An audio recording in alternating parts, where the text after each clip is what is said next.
Mayo Experience. Mayo Experience. Mayo Experience. Mayo Experience. Experience. Welcome to the Pat Mayo Experience, presented by DraftKings. 2021 Week 4 picks against the spread, survivor selections, game-by-game previews, and of course, as always, a Cust Corner mini. Smash the like button to the episode. And if you're ever wanting to have this show, 12 hours early or so, subscribe to the newsletter. That's free in the description. The link in there will always be there for you around 8 p.m. Eastern time on the Tuesday instead of waiting until Wednesday morning in order to get it. Boom, you can do that. Subscribe to Mayo Media Network while you're at it as well. And please time code the episode for us if there's anything that you enjoy that should make a best of the year. RunTheSims.com. There it is right there. It's going to have a free trial on Thursday. All you need to do is put in your email, no credit card, nothing like that. Just go sign up to the site. So starting Thursday, you can go test out all of the tools, make your own projections, use the optimizer.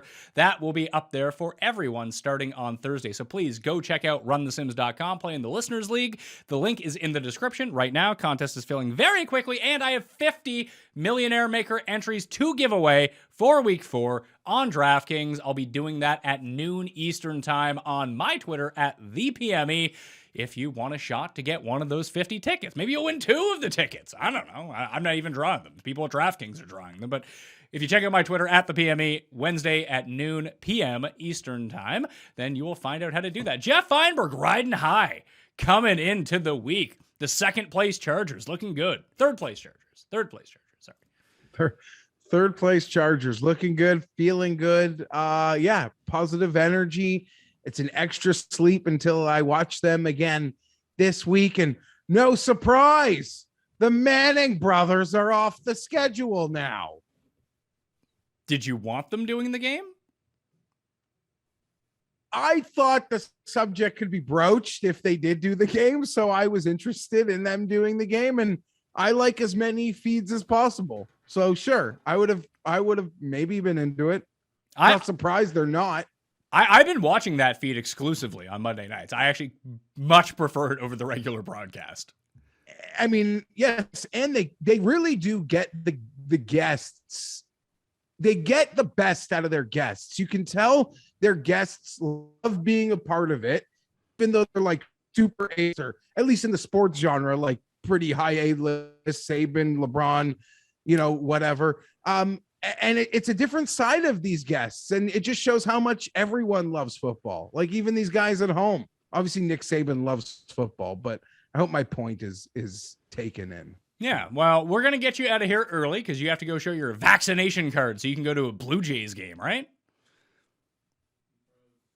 Oh, he's frozen. Well, that's not good news. I hope that doesn't happen when he goes up to the ticket window to try to get into the game. The coin is in the studio right now. The current picks leader, coming off a hot 9-7 week, the only one of us to go above 500. So remember, flipping a coin better than the combined picks of the three of us. There's also the 5th member of the team, the 6th member of the team. They're anonymous. Then we have the 7th member of the team. That is fresh off a hot tug on the weekend. It's Tim Undergust. Tim Undergust. That is not my name. And of course, what you've just said is not true. But I just want to raise the point that there's somebody, and I don't know who you are, who accesses the show early through the Substack just to downvote it. I love it. I don't know who you are. And unlike some people on this show, I don't fight with people in the YouTube comments on the show.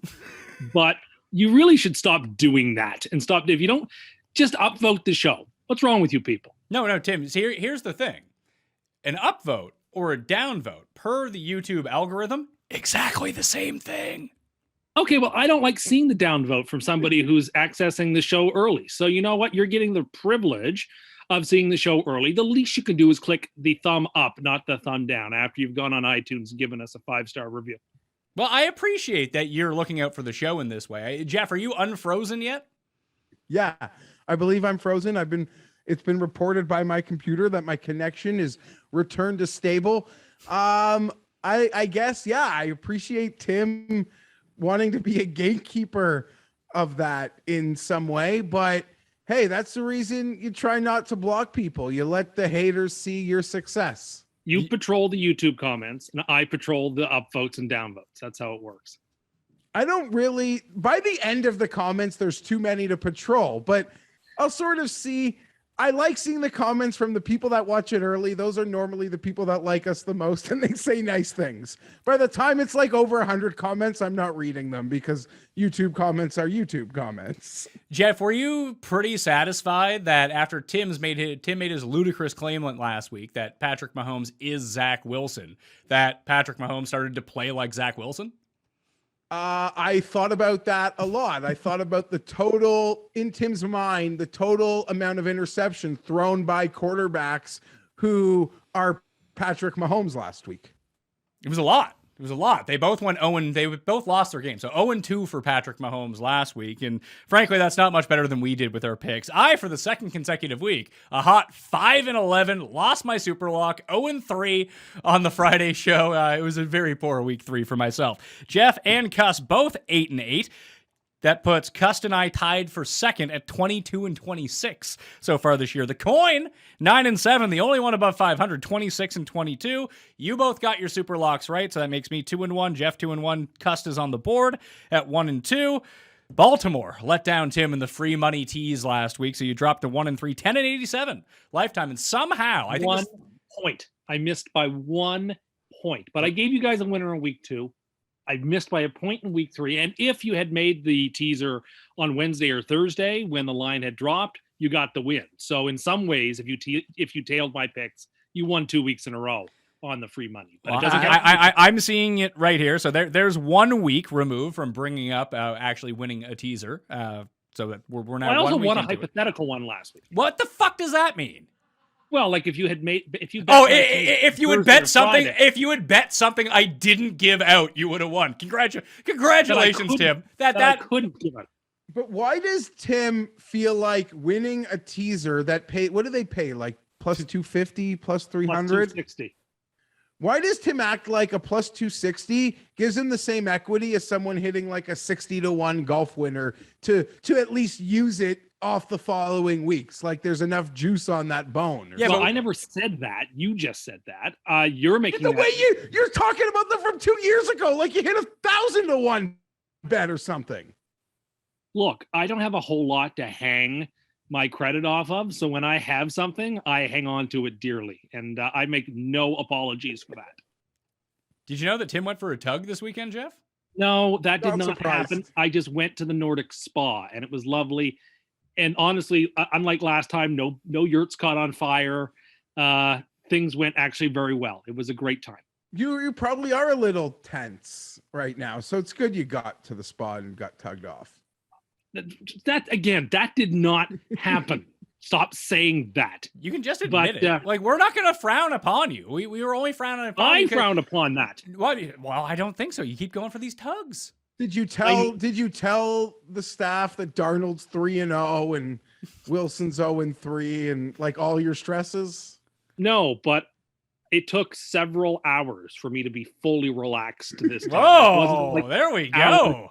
It wasn't until like hour 3 that I felt like a limp piece of spaghetti or asparagus, because the tension and stress from what the Jets are doing to me this season have me just furious, but also depressed, but also furious. And so, it was a very needed relaxation. Then I got to pick up the best pizza around on the way home to eat for supper. So all in all, it was a very good weekend, despite whatever the hell the Jets thought they were doing on Sunday. We can start calling you Triple T, Tantric, Timmy Tugs. You're like the Sting of happy endings.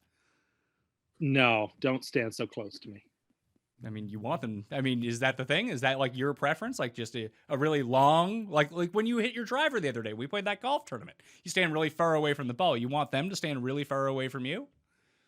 No, but look, I stand far away from the ball because it's about leverage. The further away you stand, the more mechanical leverage you can get on the ball, the farther it can go. Watch those long drive competitions.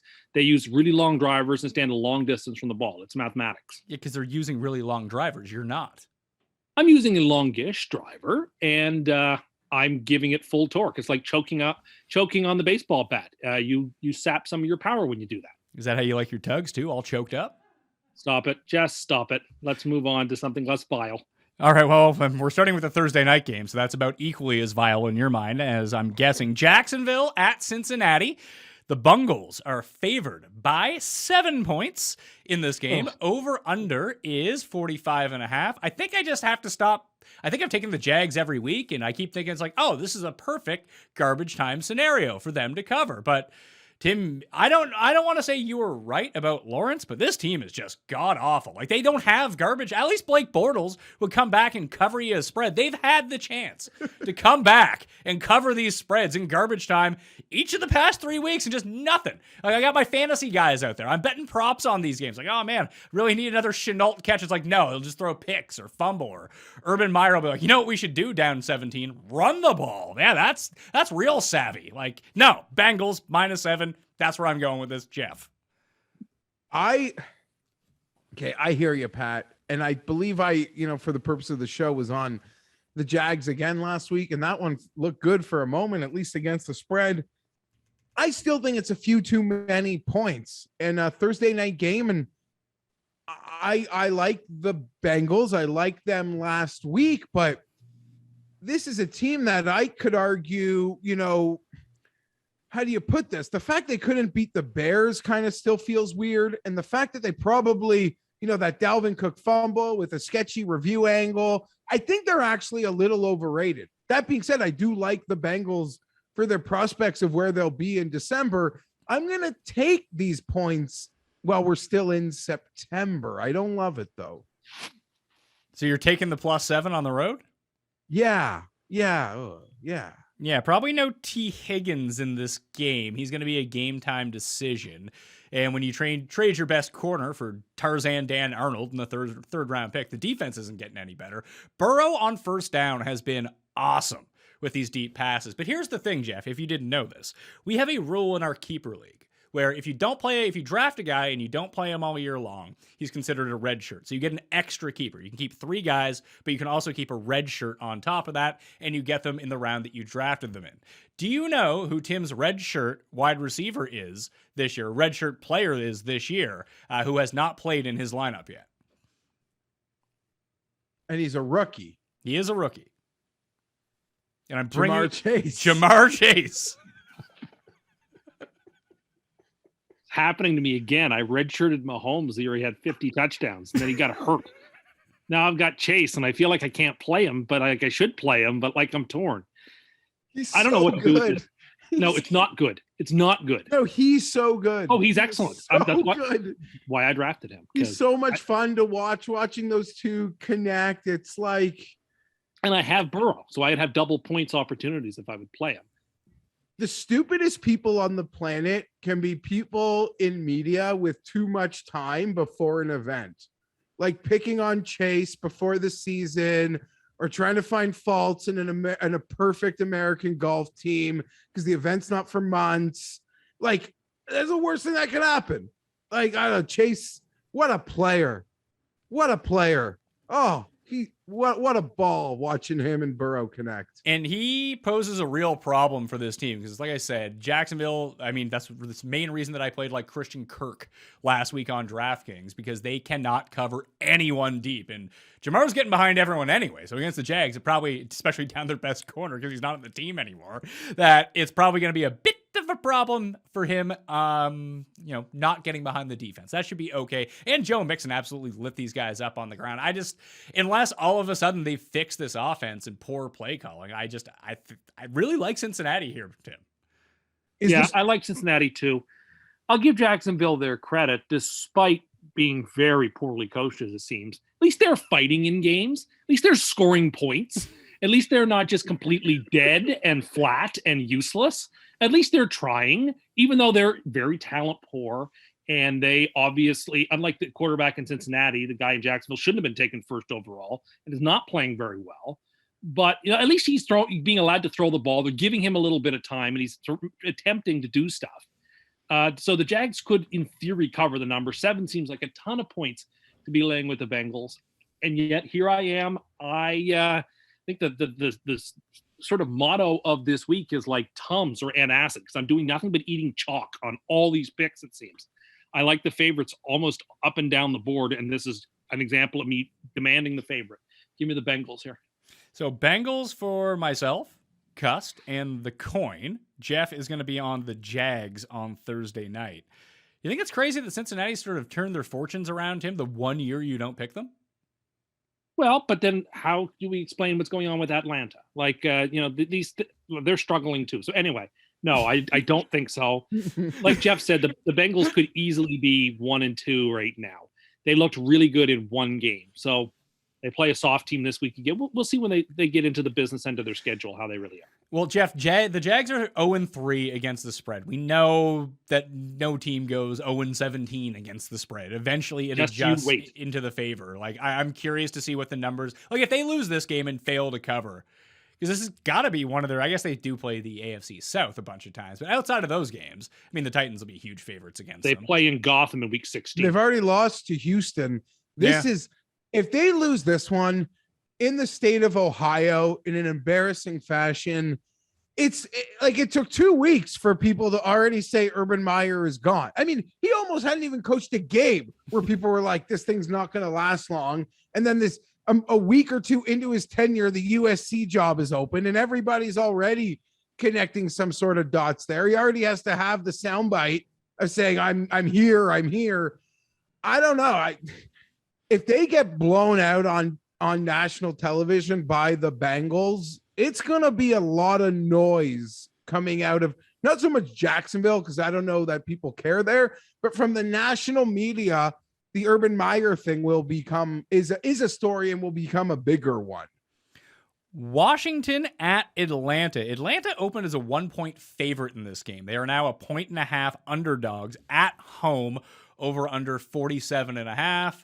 Washington's failed to cover a spread so far this year. And when I saw it the -1, when Meany and I were talking through this, Tim, on Sunday evening on the early spreads and the recap show, it really just felt like smash Washington here. Like, congratulations, Atlanta, you beat the Giants in a very unimpressive way. Like, their offense is so bad. I was looking at the DVOA numbers, and their offense has actually been worse than the Jets' offense. Which is so pathetic, it's beyond comprehension. Like, how it's because the Jets have run the ball slightly better than Atlanta's been able to run the ball. Yeah, the Falcons can't score. I mean, clearly the Washington defense is not as good as some people like myself thought it was going to be, but it doesn't need to be very good to stifle Atlanta. And, clearly the football team can score points. I don't think Atlanta can score points. I think this spread is still way too short. It should be Washington by 4 or 5. And I think it'll probably continue to drift up towards 3 as the week goes on. I don't see anybody stepping to the counter to bet the Falcons. So, yeah, give me Washington.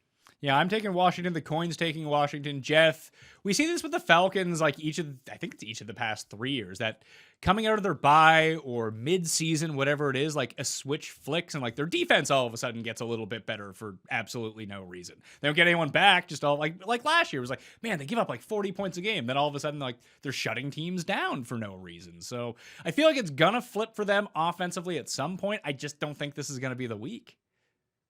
The spread is 1, which essentially, as a gambler, you convince yourself it's a pick 'em if you like the -1. That was essentially their spread versus the Chargers in the first week. Tim alluded to something. I'll expand on it. That defensive line, that defense is probably the most disappointing unit through 3 weeks of the football season. I'm ready, like you guys are, though, to buy them on a low. The biggest concerns for me, though, in hearing, Redskin fans speak and seeing some of the words, sometimes I do like watching other coach press conferences or sound bites. Rivera's making comments like they haven't learned anything in 2 weeks. Like, I don't know what's happening there or in practice, but it was just a very demoralized Ron Rivera, press conference saying who's the other quarterback there now? Kyle Allen. Because he seems ultra frustrated with Heineke and how there really hasn't been much progress from him through the early stages of this season. But again, it's Atlanta. It's a point. It's Washington or nothing, which kind of makes me sketched out about it. But I'm not here to say Washington's going to lose to Atlanta. Yeah, so, I mean, a round of Washington, because it sounds like we all want to buy low on the footballs at the moment. Maybe we should be buying low on Atlanta instead. Absolutely, positively not. Yeah, I'll agree. if I get it wrong, I'm wrong. But again, I'd rather give the Falcons their due. At least they're scoring and they're in games, and they, aren't completely deflated like a balloon that was filled with helium 6 years ago and let to deflate to the ground. At least there's some sort of life kicking in Atlanta, which is more than I can say for some 0-3 teams. I thought the tug would have gotten all of that stress off your chest. Yeah, apparently you just need to be on the show here. That's when you're really blowing a gasket. all gas, no brakes. Yeah. Right off the cliff, Thelma and Louise style. Houston and Buffalo. The Bills are favored by 16 in this game. The Bills are back, baby. Tim, all you had to do is shit talk Josh Allen a little bit, and all of a sudden, it's funny. You shit talked him on the show last week, and then you played him against our best friend in fantasy, and he put up a 5 touchdown spot on you, and you lost. Yeah, but of course, if I just played Chase, I would have won. But that's neither here nor there. Look, it's still not enough points. I asked myself, how many points would I have to be getting with Houston and a quarterback who can't throw the ball against Buffalo here? And the number was like 21. Yeah, and but what? Hold on. What if this game is only quarterback sneak driven, and then you got Davis Mills using his real giraffe neck to get over the line?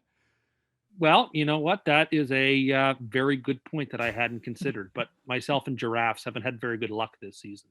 So I am going to stick with the Buffalo Bills. Their real test comes next. The only real risk of this game not covering is, of course, Buffalo goes into Arrowhead next week. So what are the chances that the Bills get up 17 early and then just sort of coast to get ready for their beatdown next week against Kansas City? I don't know. We'll see, I guess. But that's the only risk, I think.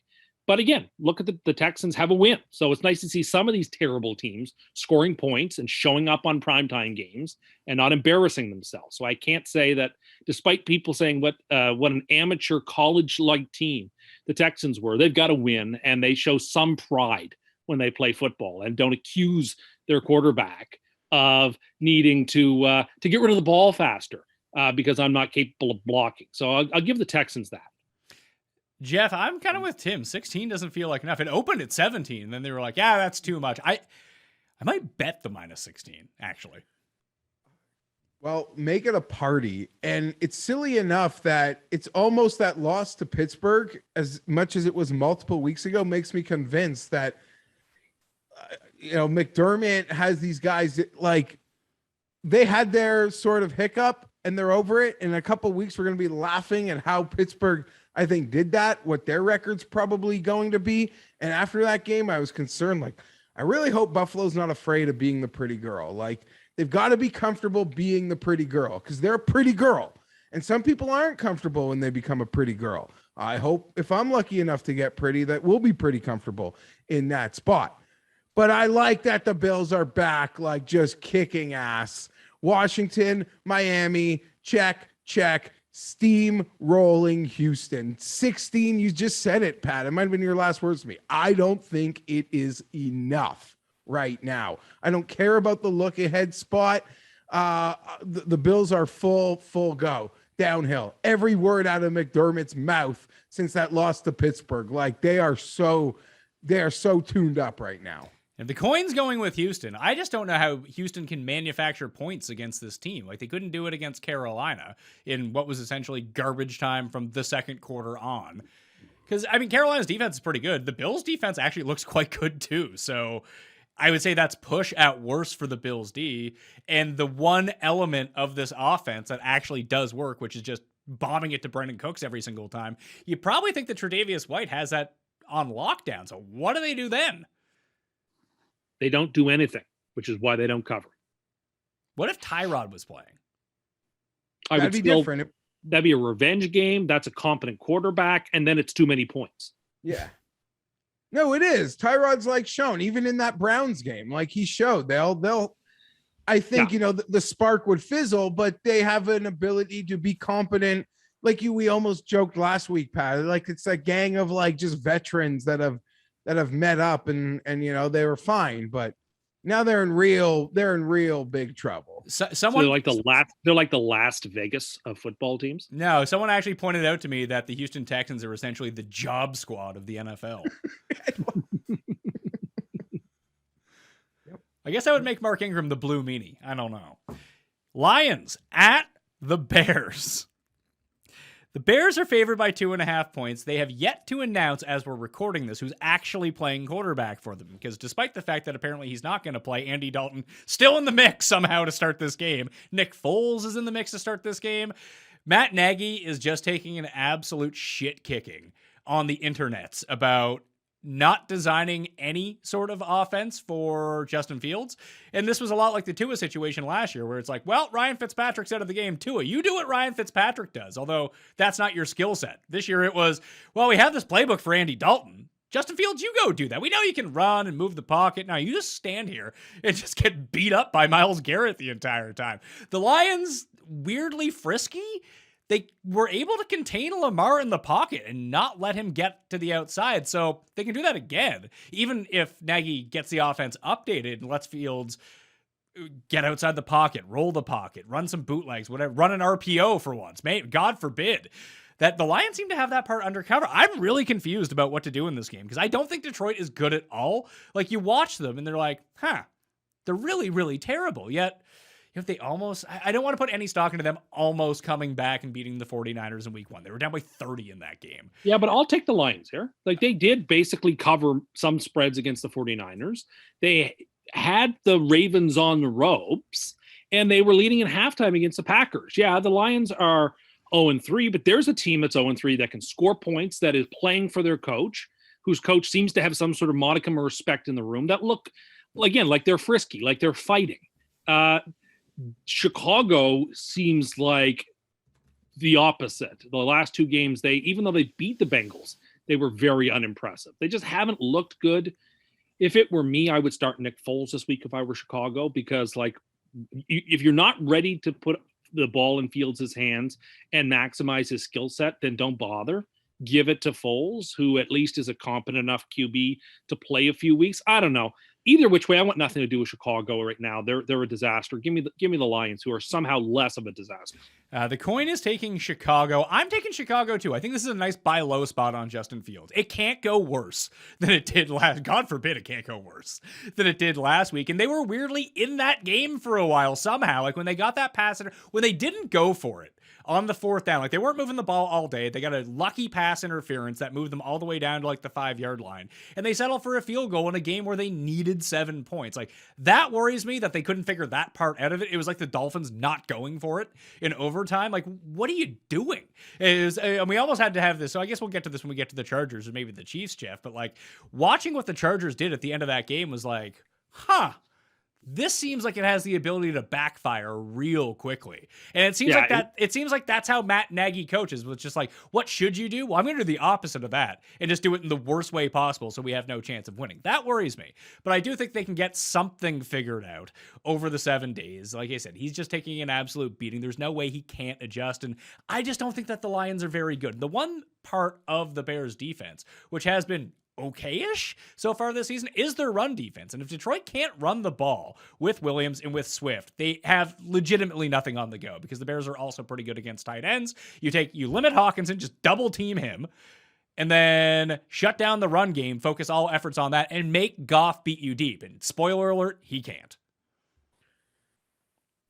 Okay, you mentioned value, so you're not wrong. If you want to side with Chicago, you are getting blind value, Pat, probably close to like maybe 3.5 points from where the line was a week ago, because of, you said it, like the eviscerating of Matt Nagy.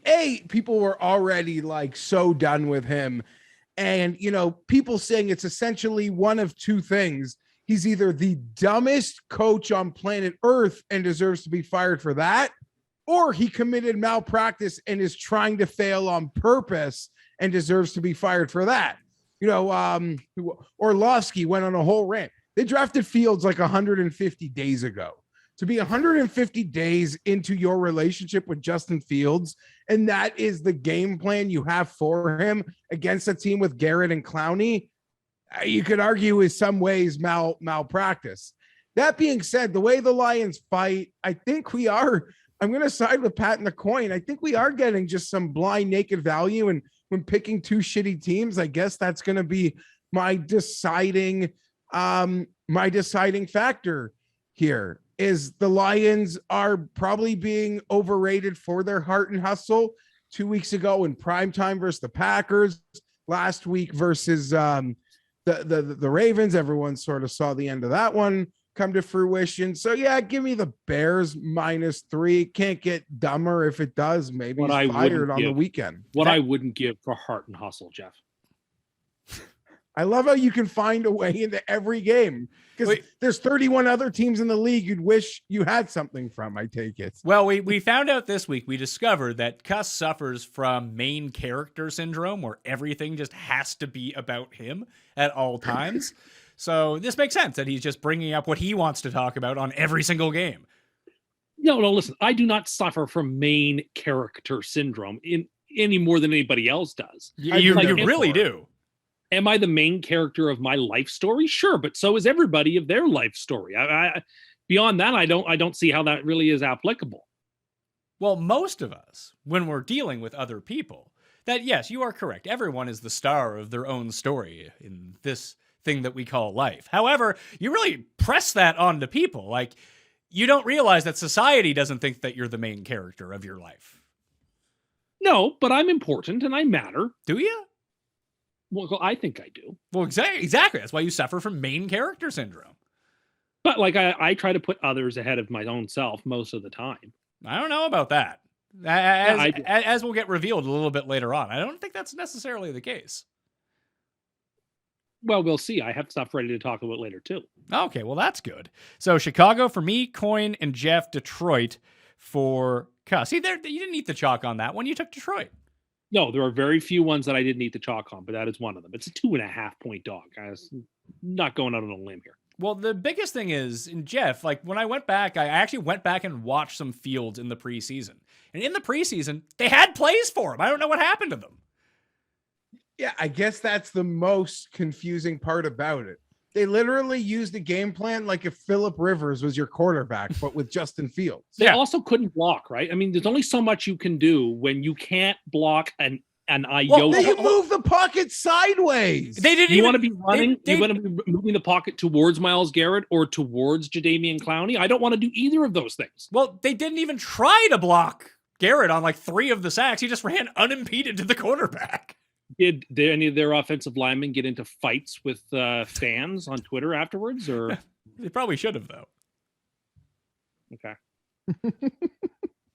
All right, here we go. Here's a good one. Carolina at Dallas. Dallas making me look like an idiot for taking the Eagles on Monday night. They're now favored by 4.5 points. It's funny. This game was -4. The Monday nighter happened. Now it's only -4.5. No McCaffrey for the Panthers. Tarzan Dan, he's out of town. So they're down their tight end as well. Chuba Hubbard, Le Canadien, starting at running back, and the Cowboys look really impressive. They're 3-0 against the spread. It's a 3-0 versus 3-0 against the spread matchup here. Someone's finally got to drop one because I don't think anyone's winning by 4.5 points. So someone's getting an L on that spread record so far. Dallas's offense looks amazing. I guess this really comes down to what does the Carolina offense look without the threat of McCaffrey back there? How important is he really? Because a lot of people would make the case that running backs don't matter. We've talked about this a lot. And they take Dalvin Cook out of Minnesota last week, and guess what? They're fine. They look exactly the same, just with Alexander Madison and no Dalvin Cook. And that's not to say that Dalvin Cook isn't better than Alexander Madison, but there wasn't really that much of a difference. McCaffrey is sort of the litmus test for that because everyone just kind of recognizes his role on the field, mainly as a receiver, is such a dynamic part of this offense. It's Marshall Faulk-esque. Will that impact how this offense works? And on the other side, they're now beefing up their secondary. I don't know if Robinson's going to play this week, Geoff, but their defense looks pretty good. Or is it the fact that, I mean, they limited Jameis, who kind of looks terrible. He's looked pretty mediocre in every single game. He's not throwing the ball through the air at all. Who they beat up on week 1? Oh, yeah, the Jets, who are god-awful. And then last week, they beat up on the Texans. This is a real offense they have to play now. Do you think their defense can hold up? I'm going to stick with Carolina here, although I'm not going to make this wager for multiple days if it's one I want to bet on, because as you alluded to, they destroyed Eagles in primetime. Well, the Panthers won versus the worst team potentially in football, and they lost Christian McCaffrey. So I don't know how I'm not getting this over 5 even 6 points, to be perfectly honest. I'm curious to see how they handle that test. They lost Horn. They just made a trade. As I talk through it, I am concerned, but I feel like everyone's going to be betting on Dallas. You'll find me on Carolina with points. Yeah, I think I'm going to side with Carolina plus the 4.5 as well. I think that's well said. Just wait later in the week if you actually want to lay real money on this, because it seems like it will balloon probably up to 6.5, Tim? Maybe, but I would still take Dallas at that point. I like the Cowboys in this game. It is sort of unfair that Dallas, coming off a Monday nighter, is playing Carolina coming off of a mini bye. Like, that's sort of an irritating situation to be in, picking the Cowboys. But look, I think you sort of hit the point earlier in your sort of initial sort of monologue on this game, which is that McCaffrey's ability to both catch the ball and run the ball is not easily replicated with one back. I mean, they'll do their best to try to get what they can out of this offense, but they haven't looked super impressive through 3 weeks. But Darnold's played fine and he hasn't made any big mistakes, and so kudos to that. But yeah, this is a real test of their skill. The Cowboys won last night, 41-13 or something. The Cowboys were so much better than Philadelphia last night. Like, that score even seems closer than the game was. Dallas nearly took down Tampa. Dallas played the Chargers to a draw, and they killed Philadelphia. So I am going to take Dallas here at home. I like the spot. I like what they're doing. I find it hard really to disagree with that. The coin disagrees with you, and the coin, as we know, is the best picker on this show. So maybe just tail the coin and see how we do here. But I think that's really well said. The opponents that Dallas has played so far are 3 teams that we consider to be good to really good. And they've given them all a game. They've won 2 of them. I guess maybe not Philadelphia. Maybe I considered Philadelphia good because they beat Atlanta. And maybe I was just really wrong about that, because the last 6 quarters that they've played have been truly awful. After a really good first 6 quarters. They played great in the first half against San Francisco, and then it all went down the tube. That maybe Dallas is... It's hard to give Dallas too much credit, I think, just from me watching and seeing the media perspective of it, because Dallas will always be quote unquote overrated for what the baseline is that they are. So I've just spent the entire last 2 years of everyone telling me, oh my God, this offense, it's the best in football. This team's actually really good. But maybe it's just that they turned out to be right about this one. I just assume that the overall media is generally wrong about this stuff. Yeah, that's very possible. We're not surprised. They have 2 all-world offensive linemen when healthy, when Smith and Martin. They have a quarterback who's now the highest paid player on the planet. They have a running back who makes $90 million, and they have an elite receiving corps. So it's certainly, there's money there that would indicate that it is one of the best offenses on the planet. I will just remind me, how many turnovers did they get from the Eagles last night? Like multiples? Yeah, but I'm just saying, because turnovers, they've been, that is one thing. Though. They had their own. They had a fumble in the end zone that Philly got the touchdown on. I understand that, but I'm just saying, from a defensive perspective, that's 3 straight games creating multiple turnovers, and that was everyone was so down on that defense. They had 3 or 4 versus Tampa. They had a couple versus Herbert and the Chargers, and a couple more last night. And sometimes you worry betting on turnover-prone defenses that as soon as they stop getting the turnover, if turnover luck starts to work against them, maybe so will the Tide. But lucky them. Sam Darnold has never been known to turn the ball over. Yeah, that's a big thing. It's Sam Darnold coming into town. That's fair. I am most upset that I pivoted off of Dallas for Washington in those final 10 days before the season, when we recorded our show, just because they were getting 20 more cents on the line or something to win the division. I'll just take the bigger number. They haven't played yet. Shit show. They haven't played yet. Let's suspend our judgment on that till they play each other at least once. Could Carolina be secretly really good? No, I think like Denver, their record is a factor of their schedule more than their talent level. I picked them to be secretly really good in the offseason, but good, not great. Yeah, but maybe they're just that team that's ahead of schedule. We thought they would be good next year. Maybe they're actually good this year. They played the Jets, the Texans, and the Saints. who in their right minds wouldn't have at least picked them to be 2-1 at this point? That's fair, but they beat the crap out of the Saints, and the Saints have now beat the crap out of Green Bay and the Patriots. Well, the Saints seem like they're kind of a Jekyll and Hyde team. Matt Rule has this incredible track record in year 2 at both Baylor and Temple. Like, he took over really shit situations out of the Art Briles, horrible, disgusting stuff, and Temple's Temple. So he took over 2 really down and out situations, and year 2 had those teams well exceeding expectation. And that was a part of the reason people were excited about what could happen in year 2 with a much more normal offseason for him. I mean, I'm someone who thinks he's a great coach, so that changes the spectrum on what I guess my expectation might be. Indianapolis at Miami. Miami's favored by 2.5 at home. They're not getting the full 3 here because apparently the Colts are good, according to someone, or maybe just everyone just thinks Miami's the absolute worst. They could be right about that, but at least that their corners are good. That's always a positive. You can't really say that much about where the Colts excel at this point in time. Wentz, I mean, did we watch this game together? Like, what is Wentz doing out there? Panicking, running around, trying to make something out of nothing, and just doesn't. I mean, he's not healthy enough to do all the magic tricks that he used to pull, and I don't think he's being very well coached or served by what Frank Reich is putting out there. I mean, the Colts are 0-3, and justifiably so. Like, Brissett is a better quarterback right now than Wentz, in my view. The game's in Miami. I like the Dolphins. The Colts are going to go 0-4 in their season. I mean, it's hard to say season's over because they have 13 more games, but like, they're going to be 0-4 and their season's going to basically be done. Every instinct tells me to take Brissett in a revenge game against the Indianapolis Colts here. I feel like in this sort of game where you just don't expect to see that many points, Geoff, just grab the points and hope to get lucky. Because between the 20s, Wentz doesn't look like it's not like they're not moving the ball. They are moving the ball. But every time they get inside the 25-yard line, it's like they forget how to play football. They call a 4th down play that can't possibly work, and surprise, surprise, it doesn't work. Carson Wentz, fault of his, no fault of his, maybe, losing or going bald might not help. He looks like he's aged 50 years in the last 2.5. So he's obviously been through it.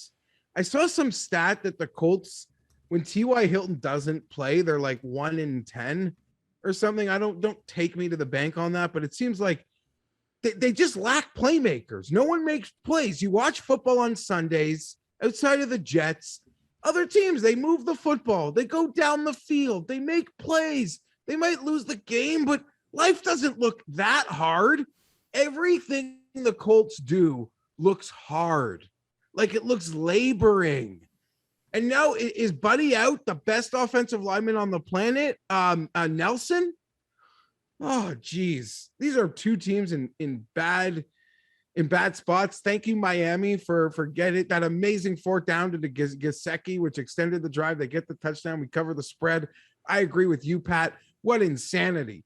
You either go for 2 or go for the 4th down, and you kick the field goal with no time left if you don't get the touchdown, or you just lose the goddamn game. So I don't know. I lose a bit of respect for Flores, who I credit for being so great. But I want nothing to do with the Colts. But to Pat's point, like, this is a great coach, and now they're freaking desperate. Like, will desperation breed brilliance for Indy? I'm willing to say no, it won't. I would say, but Miami's in equal desperation spot here. Like, dropping to 1-3. Probably, yeah. They're kind of cooked, aren't they? No, not quite, because the AFC, I think, has got a softer underbelly than maybe we anticipated. Maybe, but what are the chances that the Dolphins are better than the Bengals? I would say reasonable, like 5%. I don't know, but like as it stands right now, it really does look like 3 teams are going to come out of the NFC West. I couldn't tell you which 3. It might not even be the West. The AFC West. So you have 3. We'll see. Okay, well, you have 3 over there. You have the Bills. You have the Les Titans. So that's 2 more spots up for grabs. Then you have the Browns and/or Ravens. Let's call it the Browns and Ravens. There's 7 teams. Yeah, but color me very skeptical that Denver or Oakland are going to be there come the end of the year. Okay, Oakland doesn't have a team. by the way, unless you're talking about the A's. Okay. I don't think the Raiders or Broncos will be there come the end of things. And I think the Patriots probably will be. So, okay, well, if that's the case, sub out one of those two teams for the Chiefs. So you have the Chargers, Chiefs, and one of those teams. And then you have the Patriots. That's still 7. Like I think that starting 1-3 and losing games to the awful Colts isn't going to be helping your cause any. Yeah, no. 1-3 is not a good spot to be in for anybody ever. No one disputes that. Oh, listen, if the Chiefs lose this week to the Eagles, then lose next week to the Bills, I still would think that they're going to make the playoffs. I would too, but I would say their chances at the division are drawing to an inside straight at that point. But yeah, no, nevertheless, you're right. The Dolphins at 1-3 are in trouble, but we'll see. We'll see. I think it would be more dire for Indianapolis to lose than the Dolphins, but both teams are in a bad way and need to win. No question about that. I'm just trying to think of. Did it seem like Brissett was getting better as the game went along, or did the Raiders? Did he fight okay? He threw the ball. You just called him Oakland, which you just upbraided me for calling. I did not. I stopped myself actually. See, you're getting in my head by saying incorrect things, and I'm hearing it right now. So this is very clearly your fault on this one. Of course. But Brissett, it didn't seem like he was getting any better. Just it appeared like the Raiders' defense was getting worse and tired. Well, Brissett's pretty decent though, right? Like, so he's gonna pick spots and make throws that matter because he's a competent quarterback, and the Raiders are troubled on the back end. So the Raiders have yet to play a quarterback between Lamar, Ben, and Brissett who can goddamn expose them. And I'm sitting at home waiting for someone to show what they are. That being said, their offensive line is way better than we thought, and their defensive line is really good. And when you're good on those two phases, you're just competitive. That's just football 101, right? And that's what the Raiders have. But I need to see someone throw on them. Well, Geoff and I both like the Dolphins here. Yeah. I do, yeah. I don't love it, but I'm really intrigued about this game. Like, in some ways, even though the Colts and Dolphins... Will this be our big screen game? No. Well, we'll get to that in a minute. We'll after we get through the early games, we'll get back to. We used to do the Watchabilty Index, but now we actually have that scenario where we only have 8 TVs to put on. So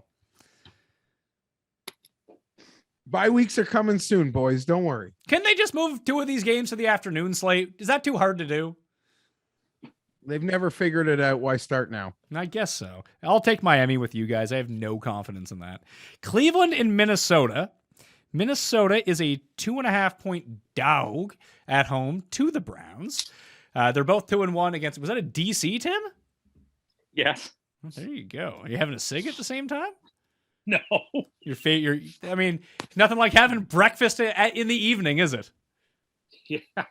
A cig and a DC, then probably another cig and a DC. That's a breakfast of champions right there. Over under in this game is 53.5. One of the highest of the week. Let's see, it's third highest of the week.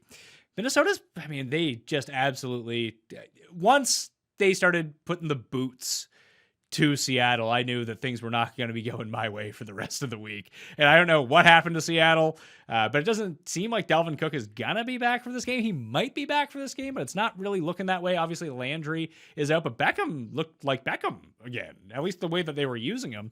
So this just feels like a boat race type of game to me. I think that obviously Nick Chubb should have a better outing against the Vikings in this spot, but it might be the first time all year. You talked about the Raiders not playing anyone who's going to attack them deep, Geoff. Baker really hasn't had to do anything through 3 weeks yet besides make a few clutch throws, 1 or 2 a game to get a first down, maybe run for a first down, but it's mainly been hand the ball off, play good D, don't make mistakes, and that's all he's had to do, and it's worked out well for them. But Cousins is going to put up points here, so Baker's going to have to put up points too, and that leads me I don't know, do we want to take the Browns in a shootout type situation? I am not there. I'm not taking the Browns this week. I'm going to take Minnesota. I don't feel very comfortable about it. You can make a case that this team is they're a field goal back all the way from being 3-0. So I'm one of those people that are probably excited a little bit again about Minnesota, therefore allowing people who want to bet the Browns a really nice opportunity to pick on the Vikings with only having to lay 1 point. I am going to be one of those losers betting purple. Yeah, give me the home dog. The Vikings are clearly the better team in this game. How can you say that? The Browns, again, allowed, as you said last week, the Bears, who could get an offensive yard to save their life, they let them hang around in that game for far too long. They threw away a game against the Chiefs because they're sloppy. And, they won their middle game, and that was fine. But look, I mean, the Vikings should have beaten the Bengals. They should have beaten the Cardinals, and they crushed Seattle. They're at home again. The Vikings play good football at home. I think I'm getting some particular value. I would take the money line before I took the points because I think that's what you should do here. But I'm going to take the Vikings against the spread.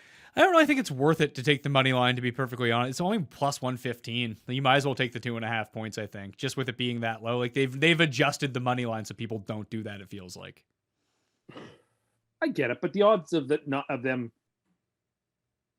anyway. Hold on. What are the odds, Tim? I think you're just as likely to get a win as a cover. Like I don't see the Vikings covering and losing. Put it that way. I think at 2.5, I just don't see it. Okay, I mean that's what I did with the Falcons last week. And the Saints when I was like, do I want to take the 2.5? Yeah, let's just bet them to win outright. Let's bet the Falcons to win outright and see what happens. I did the same thing with Miami, and that backfired on me. But I get your logic behind doing that because and the Dolphins game is 3.5, so it's a little different than 2.5. Yeah, I just thought they were going to win, and they should have won. Fair enough. I mean, I guess they shouldn't have won the game, and. Yeah, anyway, I'll take Cleveland. I just think that Cleveland's going to be able to use their running backs to maximum effect, and people are a bit riding high. Like, what was this opening line? Like from a week ago, Geoff? Like, how much would the Browns have been favored by? Because I actually thought, like, going into the week, this would be Browns by like 3.5, but then all of a sudden Minnesota beat Seattle, and then it's less than a field goal. Because the Browns, I mean, we consider them to be an elite team, don't we? Yeah, I had that here a moment ago, and I was honestly surprised that it didn't move that much. I would have thought that nice win on Seattle would have left a really nice taste in their mouth, but I think people were somehow overrated the 9 sacks and even though the score was close, the dominating look of the Browns versus the Bears. So the line didn't really move. Okay. Giants and Saints. Saints are favored by 8. They're back at the Superdome this week. 43 is the over-under. If you're an 8-point favorite, and the over-under is only 43, it's a real downtick to the Giants here. The defense for the Saints is legit good. And I think that was the main issue in week 2 when they were missing half their defense due to injury and then all of their coaching staff essentially due to COVID protocols. And now they got those guys back and they can shut people down. And we even saw it last week. Like they tried to get anything going, crossing routes over the middle. They were pressuring Mac Jones the entire time. They weren't letting him do anything. And they were spying out of the backfield. They were not going to let anyone beat them horizontally. So even if it is Daniel Jones, Danny Fums trying to get to the outside and then turn a corner, I think the Saints are actually well equipped to defend that. The problem is it's the 8 and the Saints offense looks like trash. I might take the Giants plus 8. And I think the Saints win this game. Like this, Tim, I would expect to be on your teaser. It is the first end of a 4-team 6-point tease. Yes. Yeah. See that? Doesn't this feel like Saints by 3? Sure. I could see it. Although I'm going to pick them to cover the number 2, only because I think they are head and shoulders better than the Giants. Although to give the Giants their due, they played admirably against Washington and they took the Falcons down to the final gun. They just didn't lay flat on the ground and let the other team step all over them for 3 straight games. So I'll give the Giants that much. But yeah, I just think the Saints are a cut above. And I expect them in the first game in the Dome, that place should be electric. And I think the Giants are in some real trouble there. So we're going to tease the Saints down, and we're going to take the Saints against the number as well. Yeah, I'm going to take the Giants plus 8. Like I said, Geoff, I think it's just too many points for this offense, which looks kind of terrible. I don't know the last time the books asked Jameis to cover a touchdown, or when do we think the last time he actually did it was? So yeah, I get what like you're saying, Pat. It's like, oh, the Saints are better, but that number's too big. And Jameis on a touchdown, I don't want to do it. I'm going to take the Saints. It's their first game back home. I faded them all month like an idiot. I was right on the Carolina game, but I was really wrong about last week, really wrong about week 1. So it's a team that I'm having a hard time with, but it's the Giants who could be staring a battle of New York on the race to 0-17. People think, Pat, that I hate the Dolphins. That's just Jewish day school stuff. Okay. That's just me among my friends. That's nothing real. That's just Jewish day school, Jewish overnight camp, having to stare at some pennants that their bubbies brought them home I didn't want to look at. My real detest right now might be these New York Football Giants because my soul is vindictive and it's not healthy. And it was Eli Manning Day last week and they lost to the goddamn Falcons. And everyone knows Gettleman wanted Herbert so bad. And then Justin said, you know what? I'm going back to school. And Gettleman drafted Daniel Jones. So if there's a team on the planet that I wish the most extensive quarterback purgatory for, it's them. Tim, who was the senator who was in charge of the internet and described it as a series of tubes? Yes. What was that? Was it Stevens from Alaska? Yes, it was Ted Stevens from Alaska. So that's what Gettleman reminds me of. I mean, Herbert might have come out to go play for the Giants, but, Gettleman's email got lost in the tubes. Remember that picture of Gettleman with his binders and 25-year-old computer in front of him? Yeah, he looked like Joe Girardi on the bench, trying to figure out whether to lay down a sack punt. I don't know what else to say other than the Giants are unimpressive, but at least they're playing for their coach, so give them that. Well, yeah, if you don't play for him, you got to run laps after practice. Well, fair enough. I mean, they're a joke organization too. Let's get it straight. Gotham football is in dire straits right now. When do we start referring to it as Newark football? We're not there yet. It's pretty close. Well, they played Rutherford anyway. No, they play just across the water by that weird soccer stadium, which I always... Yeah, like a mile as the crow flies from the... I need a disclaimer. I understand I lost. I'd give my nuts for those Super Bowl rings Eli has, but we are just where we are today, and I'll live in the present. This is going to be fun. That's a jumbo jet, Tim. They're 8-point dogs at home against the Titans. How are they only 8-point dogs? Are the books trying to sucker me here? What's going on? I don't understand. Is it because A.J. Brown is out? Derrick Henry will have 1,000 rushing yards. 1,000? So let's start. Hey, hold on. The Jets have been okay against the run. Yes. The one thing that I can give the Jets and Solace again some credit for is despite that defense having very little skill, he's whipped them into shape and they're playing decent defense. He's been a great defensive coordinator, but I was promised a head coach.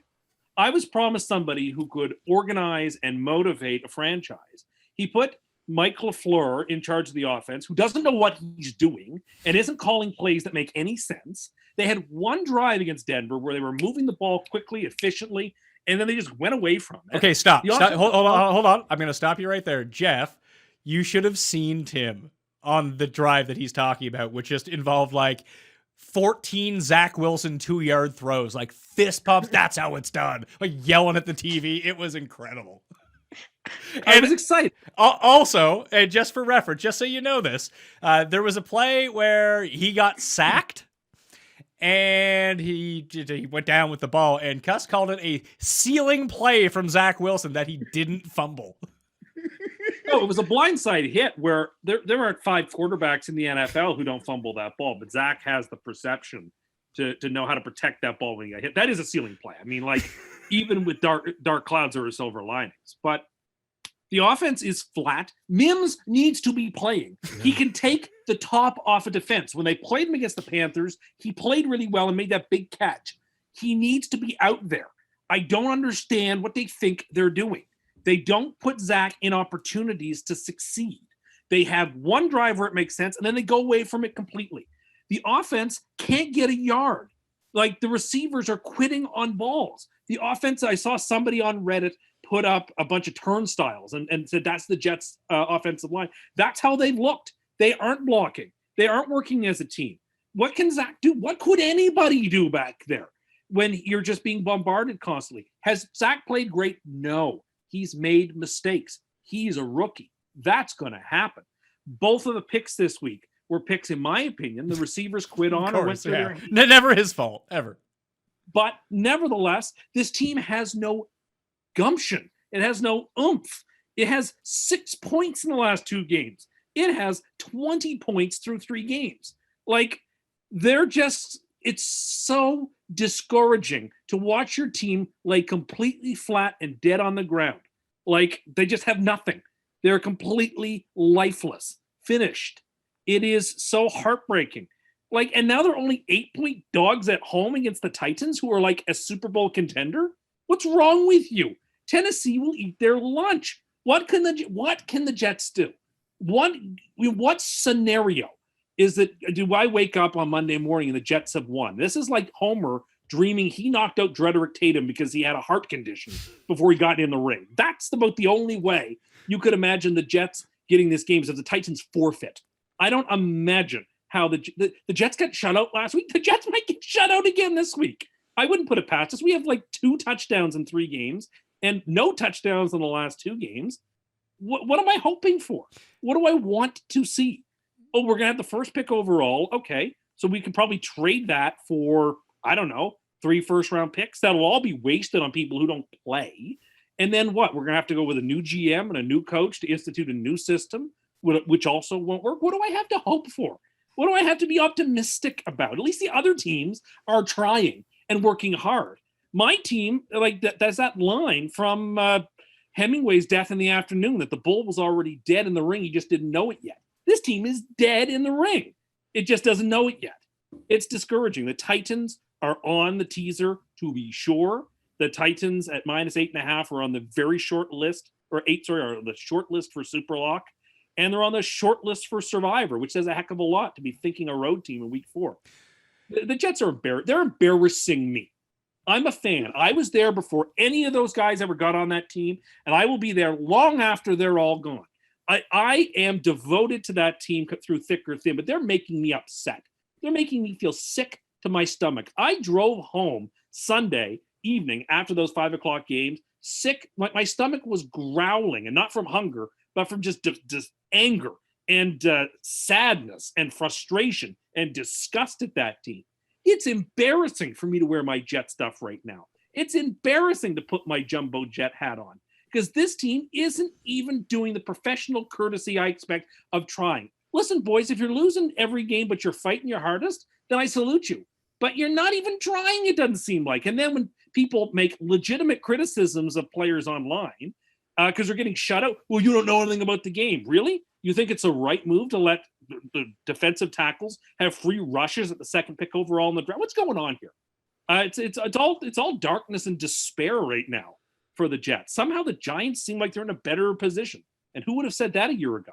I don't understand how you go from having the preseason MVP and having an offense that was clicking in the preseason. Don't forget, not only the preseason MVP, the week 1 second half MVP, according to you. It's indisputably so. And having reason to be hopeful after 1 week, and the last 2 weeks to be just such putrid nonsense with no hope that it'll get better. I don't know. That's the end of the rant. I'm just disgusted with my team right now. Very, very upset. My main question to you is, when was it ever acceptable to wear Jets gear? When has that not been sad? We've been to back-to-back championship games. How'd that work out? The playoffs quite a bit. How'd that work out? This is, again, the marquee franchise in the AFC in a lot of ways. I'm not upset about it. But right now, it's just like, it's pitiful. It's just, to be a Jets fan right now is pitiful. Geoff, can I lay you out a scenario where the Jets not only cover, but they win this game? I mean, is the scenario Tim just bailed? So that's the logic that I would use. You would have to fall through the alternate universe on La Brea. That's what would have to happen. Your new favorite show, La Brea. I actually have like a way that they win this game besides being reverse cursed now, which is probably a good thing, although secretly he's rooting for them. So I don't know how that really conflicts. But here's the thing. I'm rooting for them. Here's the thing. Tim did point out, and I've seen it too, like the run defense is not horrible. Can you slow down Derrick Henry? I mean, that's a big ask. The answer is probably not. But if they're going to cover and win, then yes, they would have to slow down Derrick Henry just a little bit. So you can do that. Let's say that happens. And then there's no A.J. Brown, more than likely. Julio's a bit banged up. You have our new guy, whoever the hell his name is, Nick Westbrook Akina. Is he going to just strike the fear of God into you? Ferkser's all banged up. The offensive line isn't all that great, especially at pass blocking. I mean, when you have Ryan Tannehill out there looking like Michael Vick, yeah, maybe he can make some stuff happen. I agree that they should probably be bigger favorites than this, but there's something fishy about it. Now, on the other side of the ball, Cust, who have the Jets played so far? The Panthers, the Patriots, and the Broncos. What do those three teams have in common, Geoff? Panthers, Patriots, and Broncos. Good defenses. Pass rush and good defenses. What don't the Titans have? The worst. Like that's the thing. When Tim's like, we're gonna get shut out this week, that's when in my head I'm like, okay, now you're being way too dramatic. The Titans could not shut anyone out, not even your Jets, Tim. Even like Wentz on one foot, that game was like 21-15 for most of it, or like a 5-point game for most of it. The other side here for me, Pat, and I'm gonna pick the Jets just because he's just fading Tim on him going against his team. But the Titans are really good at bullying a team that, like, if Tim's actually, he's watched every snap and they have no heart, they have no hustle, they have no effort. The Titans are a team that will bully you off the goddamn field. Yeah, I wouldn't agree with you. I wouldn't disagree with you with that. I just think that, man, Tim, it's a Corey Davis revenge situation against the Titans. We could try for a change. That'd be nice. Okay, every pick is actually Corey Davis's fault, if you didn't know, Geoff. Even when the ball is nowhere near him, it's like, oh, he should have been there to catch it, though, instead of the other team. This feels like the one opportunity the Jets have against a team with a pretty lax pass rush that maybe we do see something from them. Jamison Crowder might be back this week. It looked like Michael Carter got benched last week after dropping 2 pretty easy passes. Elijah Moore's not playing. That can, based on his performance so far, can only really be a good thing for this team. I don't know, 8 seems like not enough, but at the same time, if I just played that script out in my mind, it feels like the Titans could, maybe cover Tim's teaser, win by 3, win by 4. But it's a game where if the second half MVP comes through, Tim, they can backdoor cover this game. Listen, Zach's adjusted completion percentage is 70%. So that would be is that when you say adjusted completion percentage, does that mean like when he throws it to the other team and they catch it too? Stop it. Just stop it. You know what it is. I'm not even going to dignify that. Look, you can laugh at me, but like I'm laughing back. Like this team is terrible and heartless. And I don't know, like what's the point of mocking them? They're doing it to themselves. I can't wait. I mean, I like how you've kind of built this into too, because you just called the Titans a legit Super Bowl contender. So when the Jets beat them this week, how all in are you going to be? Well, we have Atlanta next week. Oh, there it is. Back to 2 and 3, ready to go. But anyway, no, I'm not playing that game. And then the Patriots. But anyway, I'm not playing that game. You know what? You win this week. You pull the upset on the Titans. You beat the Falcons in London, which is basically a home game, according to you, because Woody Johnson is the de facto king of England, according to you. And then you go on by. Then you get Invictor Becton back on the offensive line, and things are looking up again. I mean, you're painting a scenario that I hope comes to pass, but I fear this is going to be like a 28-0 thrashing of the Jets, and I refuse to let myself get my hopes up. I'll just say it now. Titans are going to my survivor pick. Put them on. Jets outright. Tim's really trying to pull the reverse curse here. You know that, right? No, I'm not. There's no reason to. What do I want to reverse curse them for? So they win a game, and they're not going to do anything this year. What am I? Listen, you begged last year for them to win a game because. Well, I want a win, but this is not the game I expect them to win. They have Jacksonville later on in the year. They beat the Rams last year. Yeah, they have. I'm sure. Listen, they're probably not going to go 0-17. They have a couple of games that'll be close. Not against the Titans are a darn good football. But they got, just to confirm, they've run out, have they had to stop at the gas station yet? Like, they've a lot of gas without any brake. Like, yeah, what's going on? They've just got the car with the parking brake on in neutral and just flooring the gas pedal. Well, that's good. I've heard that if that's the case with the parking brake on, then they have someone that at least can push that car up a hill. He's hurt. That car was going backwards with the parking brake on, and he pushed it up the hill. I will not believe anything otherwise. Do you think that led to his blown out kneecap? No, it's just terrible, unfortunate luck did. Okay. Kansas City at Philadelphia. I am very excited for this game. I don't necessarily know why. I just love watching Jalen Hurts play because it feels like anything can happen every time he drops back. He has the year 1, year 2 Josh Allen quality to him. It's like, oh, he's back in the pocket. I don't know what's going to happen now. It could be the worst pass. It could be the best pass. It could be the most exciting run. He could just run around in circles for 30 yards. It's just must-watch TV. I'm really digging it.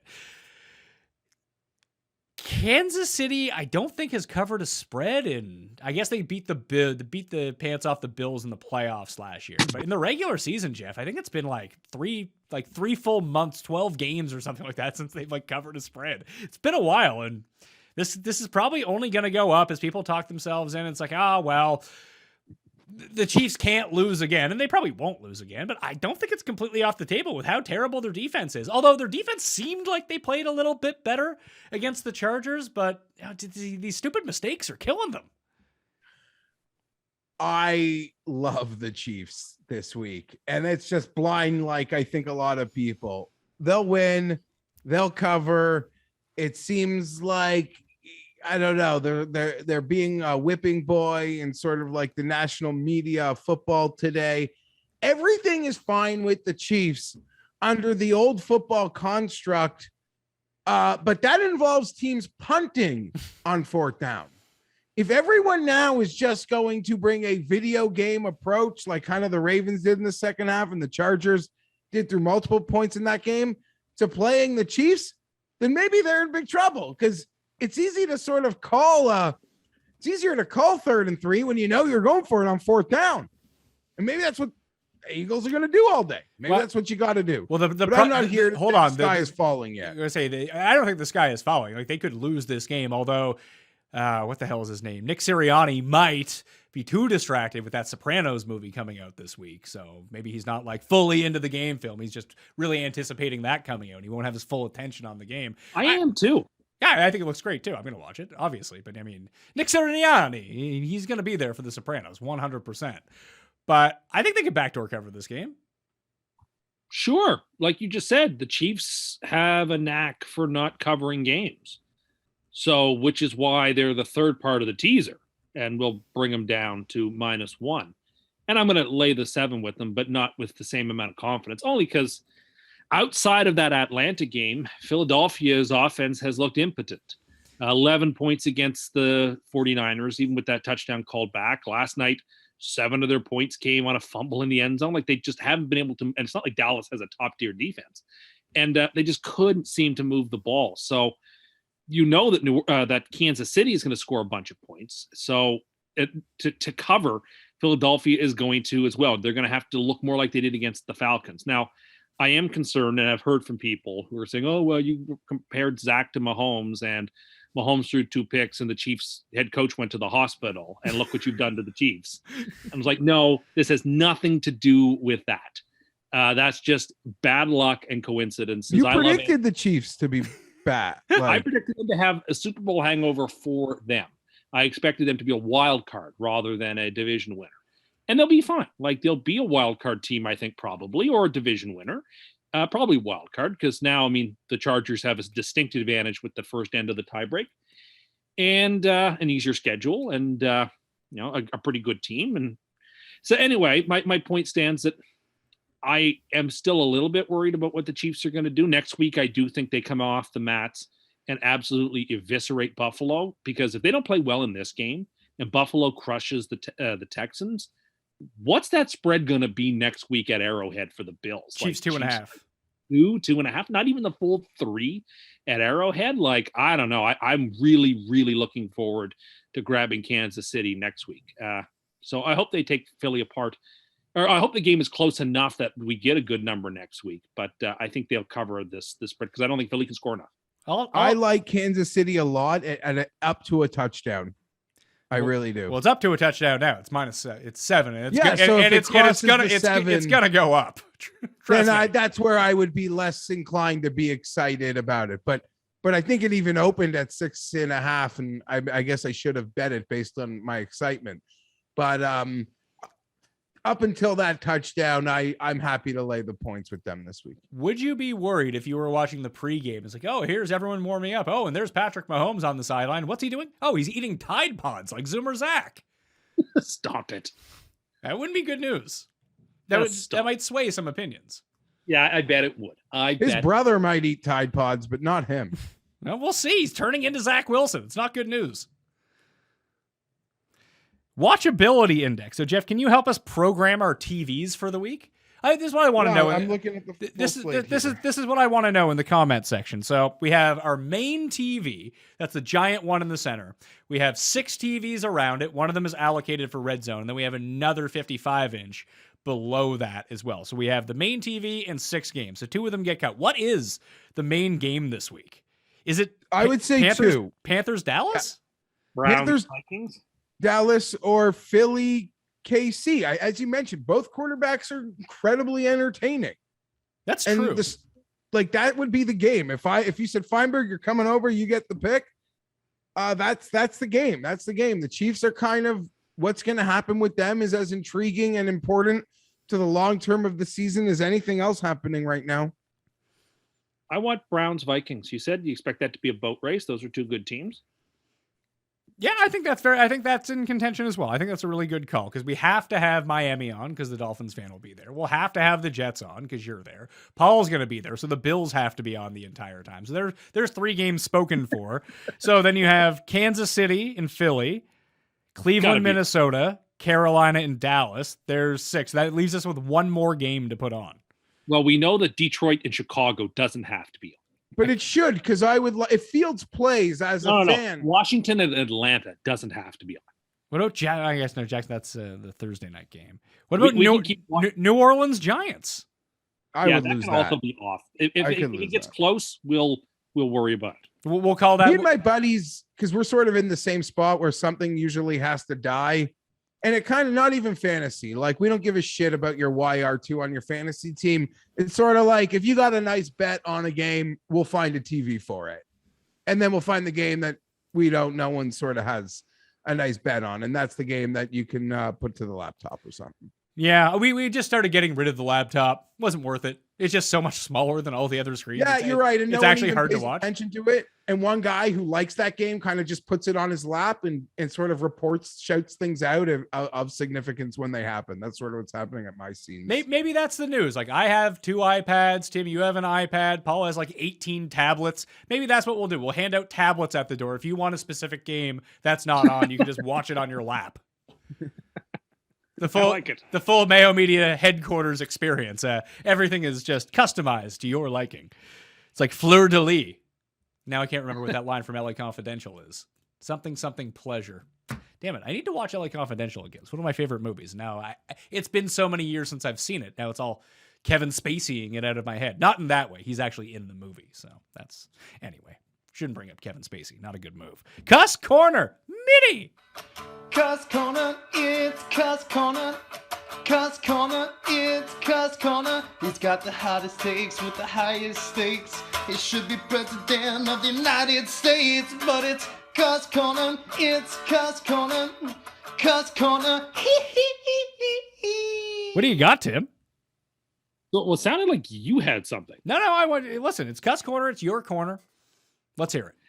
So something that we've been discussing recently, and I've made a note of, is, and every now and then I feel like I need to stand up and advocate something for the people, that even though, and I will make the disclaimer, I am not a safety expert.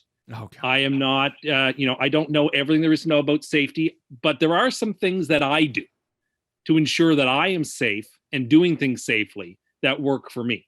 So I've got a list of them here, not ranked, but a list of them that I follow and I believe in strongly. First, I believe very, very strongly in making sure you throw out food the second the expiry date hits. The day after the expiry date, it's gone, out of the fridge, out of the cupboard, wherever it is, got to go. No good. Hold on. Now, we went over this with you, that most of the things that you're calling an expiry date are just a best before date, which doesn't mean it's expired. You know what? You know how I'm extra safe? I never eat anything past its best before date. Sounds like you're being wasteful. No, it's I don't eat food that's perished. I'm sorry. But you don't know. You don't know that it's perished. Did you give it a smell? I'm not. No, absolutely. I'm not going to do that. It's got a date. When the date passes, no, thank you. In the trash it goes. If I want it bad enough, I'll buy it again. It's no hardship. Sorry, Tim Too Rich. Don't leave lights on, particularly when there's thunder and lightning. The lightning can go right through the electricity and blow things up. Don't ever do that. You just sit. Do you just sit in the dark when there's thunder and lightning? I turn off. When I was young and we used to go, it was at my grandmother's. If there was a thunder and lightning storm, she would unplug the phone from the wall. She would unplug the TV. Everything would be unplugged. And I'd have to read with a flashlight with batteries. Now, I'm not that bad, but I turn all the lights off because I just am not, I'm afraid that a surge will come through the system and blow things up. Like my TV has a surge protector that's plugged into. I'm okay with that. But like my nightlight and my lamps, they aren't plugged into surge protectors. So if the lightning comes right through the system and blows it up, I can't protect it. So to be safe, I unplug and turn off lights that are on during lightning storms. Do you make sure you go and unplug your car phone charger so your car doesn't blow up during the lightning storm? Well, it's not getting any power to it when the car is not on, so there's no risk of that. When I'm at the gym and I use the treadmill, I always put the safety button string around my wrist or on my person, because when tragedy or accident strikes, you want to be able to make sure that that thing turns off immediately. I once fell flat on my face running on a treadmill, and it stopped instantly because I had the thing attached to me so that that didn't keep going. I didn't fly off it like you see on a cartoon. Here's the thing. If you have the safety thing around your wrist, which means you're probably not running very hard for one thing. Because I was running hard. What's running hard for you? I guess that's probably what it is. Because most people, at that point, I was probably running at a 6.5. Okay, so not fast whatsoever. That's pretty fast for me. I don't have a lot of celerity, let's say. Okay. So that's fast for me. But here's the thing, though. The thing I don't understand about the safety thing at the gym, it just seems like it would get in your way more than anything. It's like even when you're running on a treadmill and like sometimes you're running and like you check your phone, you like accidentally graze it and it shuts off. It's just very tilting for one thing, because it's, you're working your way up at a very top speed. You have a good pace going. You don't want to stop, because once you do stop, getting it back is, sometimes you just can't get there, and then it's game over. You have to do a cool down. Like you're out of that mindset. Yeah, so you're willing to take risks and chances with your health and safety. I'm not. Well, I'm also not one who's going to trip over my shoelace and fall on the treadmill. That's what happened. My shoelace got caught in the belt, and I tripped and fell. How did your shoelace get caught in the belt, Tim? Did you have your shoes tied? It came untied, okay? Then step off the treadmill. Just jump off, stand on the sides like a normal person, and then tie your shoe and jump back on. I didn't notice. How do you not notice? You didn't feel your shoe getting loose? I guess I didn't. I didn't notice. I was running so fast and it was so intense on what I was doing. I didn't notice.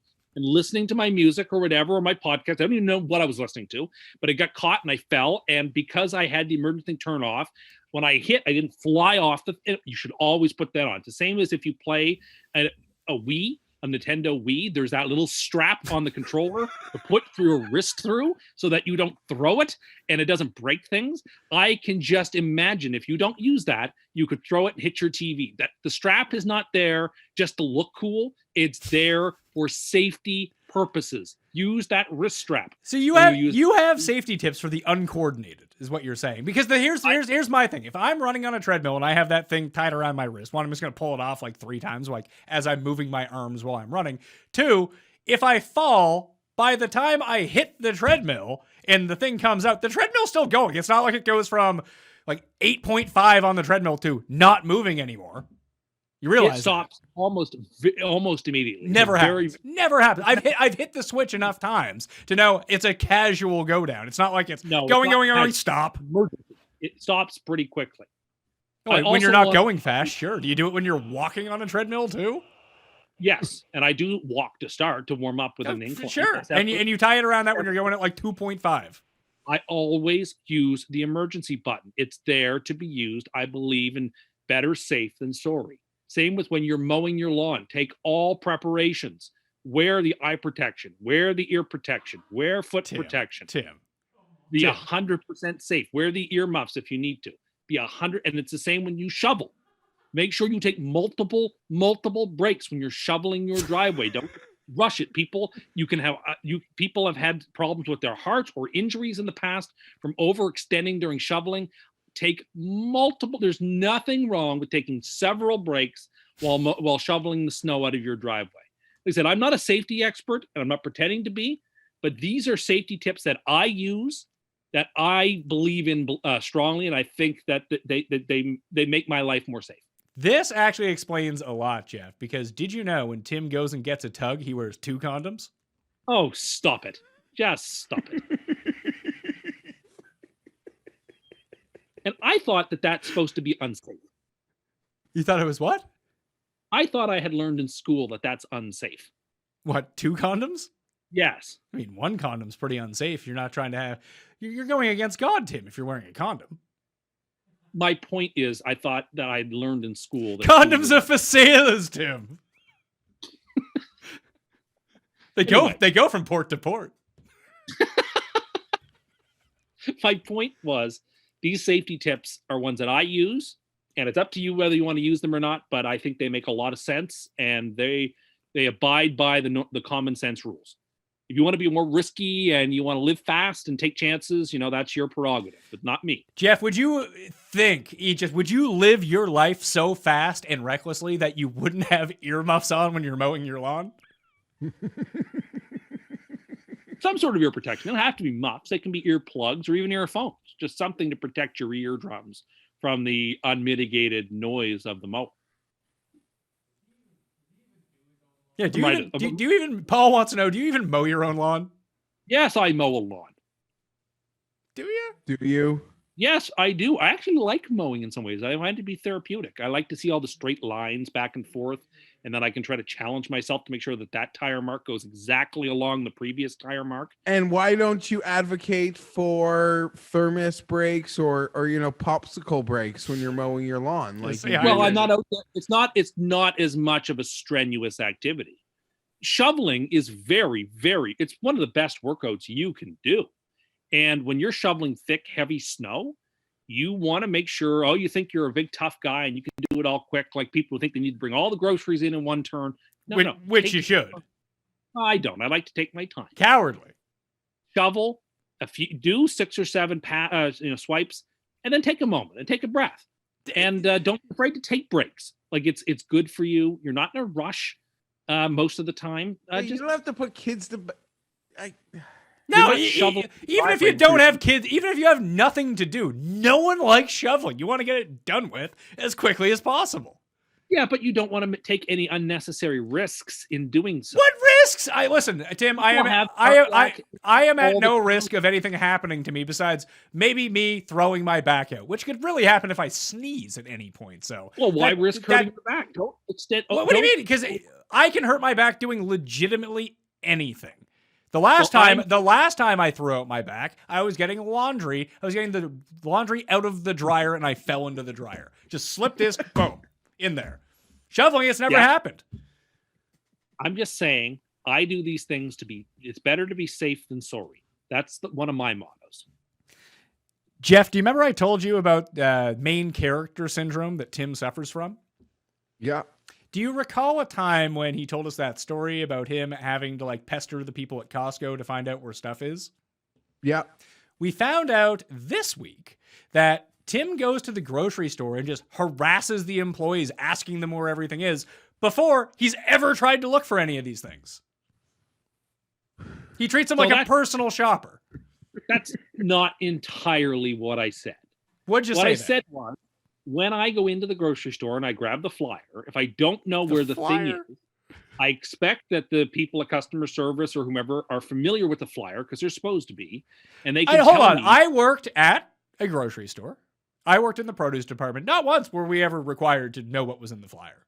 Never happened. I would think that they should be familiar with what's in the flyer because people are going to ask about it because that's one of the things they're looking at. So here's the thing. Me, on my experience of actually having done this job versus you, never done the job, know what's going on.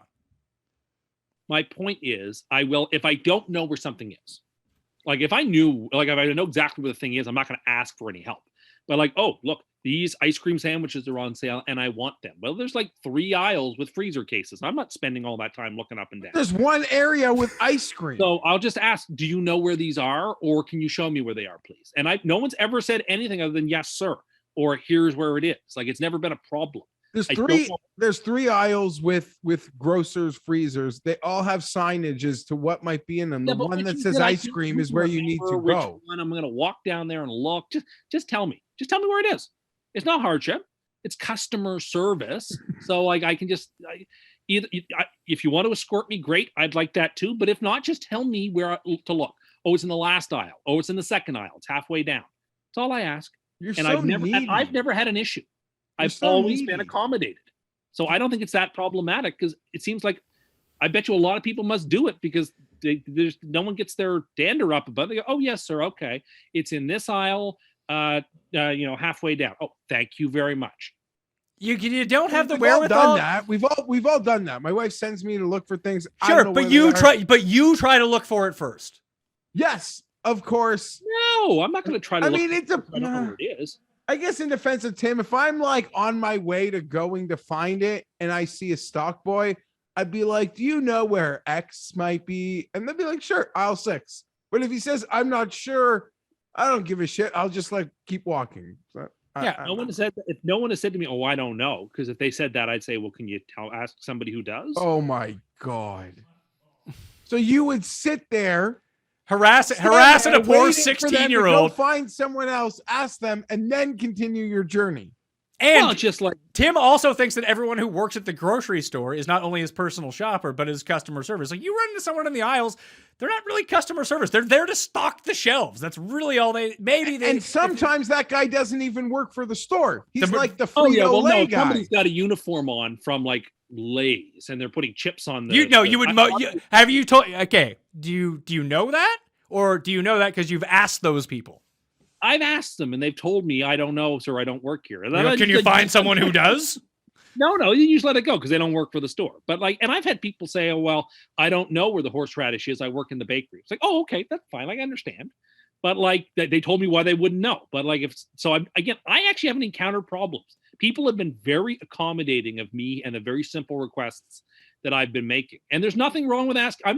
I'm not so proud and not so arrogant and not so stubborn that I won't ask for a little bit of help when I'm looking for something. But you're not trying to do anything for yourself. Why should I have to? You're like, where's this brand of cookie? Well, it's probably by the fucking cookies. But you know what? I'm there to spend my money, and sometimes the cookies aren't in the cookie aisle. Where are they? Where are they? Where are the cookies? Tell me about the cookies that aren't in the cookie aisle. Sometimes Chip Ahoys aren't in the Chip Ahoy aisle. They're like in a special display next to potato chips or whatever. Like, they would still be in the chip aisle. They would still be in the cookie aisle. They just have a separate setup for them to make it more places where you can encounter them, where you wouldn't have to ask anyone. Imagine the lack of self-respect you need to have that you can't figure. Should we bring you on a scavenger hunt? If we just go around like asking people around the streets, where's this? Where's this? I can't look for it myself. How could I possibly know where it is? That street sign right there is actually it. Oh, I could have just looked up. You can do that at the grocery store. It says cookies. You can walk down that aisle and have a look. Look, I'm there to spend my money and patronize the store. I'm the customer. The least you can do is, if I don't know genuinely where something is, you can just tell me. Take 2 seconds. Yes, sir. It's in aisle 12, or it's in aisle 7, or you know what? Just a sec. Come follow me. I'll show you exactly where they are. It's no hardship. It's very reasonable. You're just being stubborn. I'm not being stubborn. I think that you should actually go try to find these things by yourself. I agree with both of you, like in the sense that when Tim is standing in front of 3 aisles of freezers, he could just go figure out which one has the ice cream. You can look at the sign that says ice cream and you know it's that aisle. Yeah, but I get also like, Tim, okay, I need horseradish. I don't know what that, like, I guess sauces or I don't sir, where is that? Like, I don't mind that, but there's like to have to ask someone where ice cream sandwiches are, it's as identifiable as the frozen aisle. Where's that type of them? Are they on the top of it? And we live in Canada. Imagine at least if you lived in the States where everything actually had 5 aisles. Yeah, fair enough. Imagine if you needed to imagine if a certain type of cereal was on sale at a Kroger and you went, It would take an hour to find it. Anyway, my point stands. I'm right about this. A lot of people do this. Yeah. And Do I you that know which if people they do don't this? encounter problems- 85-year-old people. Before That's that, not- enough people have enough self-respect not to do this. No, self-respect. That's how you're putting it. Yeah, Self-respect. that's how I would have. That's how exactly how I would put it. You have zero confidence in your own ability to do anything. You demand that people do it for you. Well, I am the customer there to spend my money. If I They're have not a your question- fucking. You go hire a personal shopper then. And crazily enough, you would be the prime candidate for online shopping, where you just go through, type in what you want, press, bring it to me. No, because I need to see the things myself. I do. I'll pick up my package of ground beef, thank you. I'll pick out my banana, my avocado, my mango, thank you. I don't want just any old dragon fruit off the counter. I want mine. How many times per grocery trip do you ask someone where stuff is? Not every time. So not every time. So like every other time, probably. Because I don't know. Sometimes I just go to the grocery store for like 2 things or just go there for lunch. But like if I'm going there for like several items and I'm going through the flyer to find some deals, then yes, more likely than not, I am going to ask somebody where something is that I don't know. Why do you care about the flyer and what the deals are? Most of the time, those aren't even deals. They just highlight certain things, and they're not actually any money off. That's what grocery stores do. 2, you just went on about how if something is like an hour past a best before date, you'll throw it in the trash because you don't care. What do you care about flyers for? I still want to get a good buy if it's a good buy is there. I want to be. You've already admitted you don't know what things cost. They could put in the flyer. They could charge you more for that item than it normally is, and you wouldn't know. That is true, but I also assume that if it's in the flyer, it means they have a lot of that in stock, so it'll be fresh, and whatever I get will be good because they have a lot of it. Tim, if they have a lot of something in stock, it probably means it's not fresh. No, I don't think so. I think that they're putting it on sale to attract you there to buy that stuff. So it's really like this garlic bread's on for $1.99. They must have tons of that. So like they're going through a lot of it. So I should buy some while it's fresh. Jeff, if a grocery store has a lot of something that they need to get rid of quickly, would you think it's been there a day or 20 days? I guess it depends, but yeah, they got to get rid of it. It's time for the sale. Time to go. New product, new shelf. Yeah, sometimes they order too much inventory, like the car dealerships. But I do agree, Tim doesn't know. Like it says, 2 for $5, but it's really just 2 for $5.20 on normal days. And he talks about wasting toothpaste or never looking at prices. What does he care? But he's got some he's got some. I don't know. I don't want to like call anyone out, so I'll just say it's like my grandma, like my Jewish grandma, like just annoying people and looking to save 18 cents. Tim's the type of person who would throw his cans on the ground and I'd be like, this one's dented. I want it for free. I would not do that. Wouldn't you? No, I would not do that. Has he what?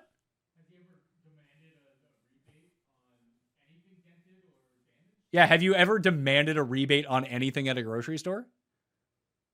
If I have, I can't remember it.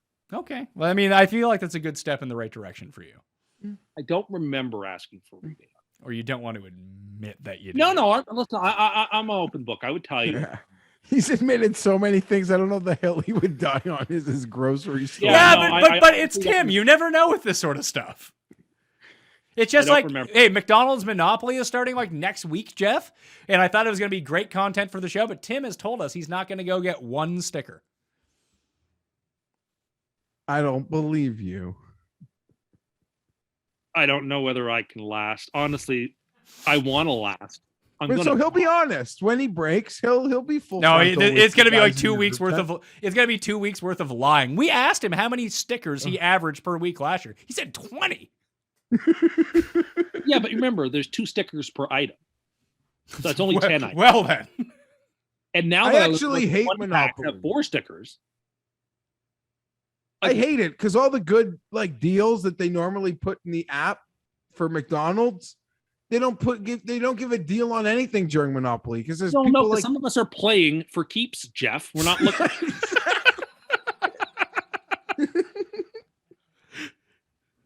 Something a little more serious is going on here.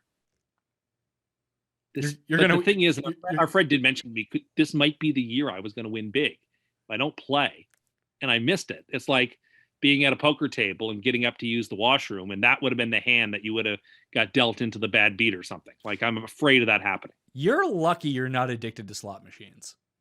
I have no interest in BLT. You would be like those people that we saw on the way to our golf tournament who were lining up to get into that bar at 11 a.m. so they could get to the machine that's going to be paying out. Yeah, well, they had fattened it up that whole night before, so they better be the ones. All right, let's get back to football. Late slate, pretty good slate. I'm not going to lie to you. Cardinals at the Rams. This is down to 4.5. I feel like this was 6 earlier in the week, and the money is coming in, I guess, or they readjusted the line after the Rams won. I don't quite understand what happened here, but it was 6 on Sunday night. Now it's 4.5. The Rams are favored at home. 54.5 is the over-under. A big emotional win for the Rams last week. Now we're into a division game. I can never remember. There's always like weird situations in this division. Whether like, remember when the Rams were terrible, they would still just beat the Seahawks for random reasons. Geoff, is it Arizona who always beats San Francisco or always beats the Rams? I'm not sure. I don't know. But they play one of those teams. Like when Arizona is bad, they play one of those teams like incredibly tough every single time. Yeah, that sounds like division football. I bet you we have that story in every division. The Bucks play on Thursday versus Seattle next week. The Bucks. The Rams play next week versus Seattle on Thursday. So a huge emotional win, and then another big division match coming up. I don't like the spot for the Rams, but wanting to put your money down to pick on the Rams and step in front of them, that's a whole different conversation, I tell you. Yeah, it's tough. I'm going to take the Cardinals on the road, plus 4.5. Tim. I'm with you. I'm going to take the Rams. They are right now. I mean, listen, I picked them to go to the Super Bowl in the NFC, so I believed at the start of the year they were the best team in the conference. I see nothing to dissuade me from that. I think Arizona is still got issues on their defensive side, and their offense is hit and miss, but of course it has incredible talent, and it's so much fun to watch. It's going to be a great game. I expect the Rams to win by 7. You going to tease them through 0? Nope. Okay. It's quite amazing how, I guess, just the Sean McVay being put with a quarterback that has that sort of talent and mental ability. I don't know. It's pretty scary. Like, they might be the team I'd want to play least in the entire league right now. Maybe this does feel this feels like a letdown spot, though. Yeah, it's a sandwich game, and I don't know if they can avoid injury, they're not gonna stop. It seems like that's the only thing that can stop them, and we talk about it a lot. Their depth is thin; they're not going to be able to withstand a lot. If they get injury luck on their side, I don't know where it would end. In LA, I guess, at the Super Bowl. Yeah, maybe we'll have to go for the LA Super Bowl. I love LA, as Randy Newman says. So Tim's on the Rams. The rest of us, coin included, on the Cardinals. Seattle and San Francisco. The Niners are a flat 3 at home against the Seahawks. Both teams 1-2 against the spread. Embarrassing performance by Seattle last week. Not only because they were my super lock, but I don't know what happened to their offense from like midway point in the second quarter on. It's not like Minnesota got good at defense all of a sudden, and the 49ers are pretty good at defense. Although, like, Philly could have put up like 20 points on them in the first half. They got the touchdown called back. Green Bay seemingly had no problems because they didn't bother covering Devontae Adams. Maybe they thought that he should have been in the concussion tent, and like if he caught it, it was a penalty or something. I can't quite understand leaving him that open when he's the only guy they're probably going to throw to at the end of a game. So that seemed sort of strange to me. Jimmy G hasn't looked good at all, though. I really want to take Seattle here, but they just seem outclassed, don't they? No, I mean, it's either you believe that Seattle is a good team or you don't. If you don't believe in Seattle, you should take San Francisco. If you think Seattle is a decent team, is a competitive team for the division and for the conference, then they're probably not going to go 1-3 with the Rams looming next week. So I'm going to take Seattle to cover the number here. All right, you gave me confidence, Tim. I will take Seattle to cover the number as well. Geoff? That leaves me alone. I'm not sure what the coin is up to. I'm going to take San Francisco Seattle better be getting guys back on their offensive line. San Francisco has one ultimate strength, and they can overwhelm you in waves with the amount of talent they have on their defensive line. And that play to Adams, the most embarrassing part about it, and watching some NFL content the next day and that play being dissected, they had their two best edge rushers, Bosa and Buddy on the other side, in an Aaron Rodgers spy. At that point in the game, you got to go. You got to get upfield and get the quarterback off their spot. What a horrible play call. Regardless, Adams wide open makes it that much even worse. I like San Francisco here. I would reevaluate how much I like them if Seattle's getting guys back on the O-line. But I think they'll be chasing around Wilson all game. For you guys, I guess it's good. Wilson's used to that and really good in those scenarios. Yeah, I'll just take, I did this last week, but Cousins has been playing really well. If it comes down to Wilson versus Jimmy G / Trey Lance, I'm going to side with Russell Wilson. They need this one. I can't believe I just said that, but they do need this one. They don't want to drop to 1-3 in this division. Baltimore at Denver. We get to finally find out if Denver actually has the goods or not. They're a 1-point favorite at home. I think a lot of people, I really wish the Lions or the Ravens would have kind of beat the Lions by more, because I feel like we got a really good number on the Broncos, but I think this defense is perfect for shutting down Lamar. They can trap him. They can keep him inside the pocket. And I don't think that Teddy's going to do stupid things with the ball. He never really does. He's probably going to have to do more in this game because Baltimore's going to score, but I like the Broncos at home, -1, to go 4-0 against the spread as well. I think they're being a bit undervalued here, Geoff. It's hard to disagree with it, Pat. I have to agree with you. I have to side with you on this one.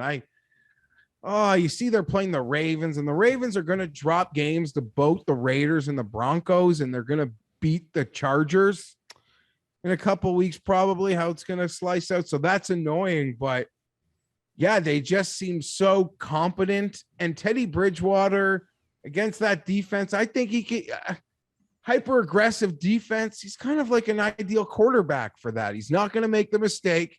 He'll take the L on plays and live for another down or live for a punt.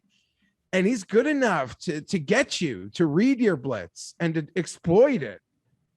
I don't like that. I like Denver a lot here. Denver for the win. Denver to 4-0. Denver, their best win on the calendar come Sunday. Tim? Denver hasn't seen anything like the offense that Baltimore's bringing to town. Denver got to play the Jets, Giants, and the Texans, the dregs of the NFL.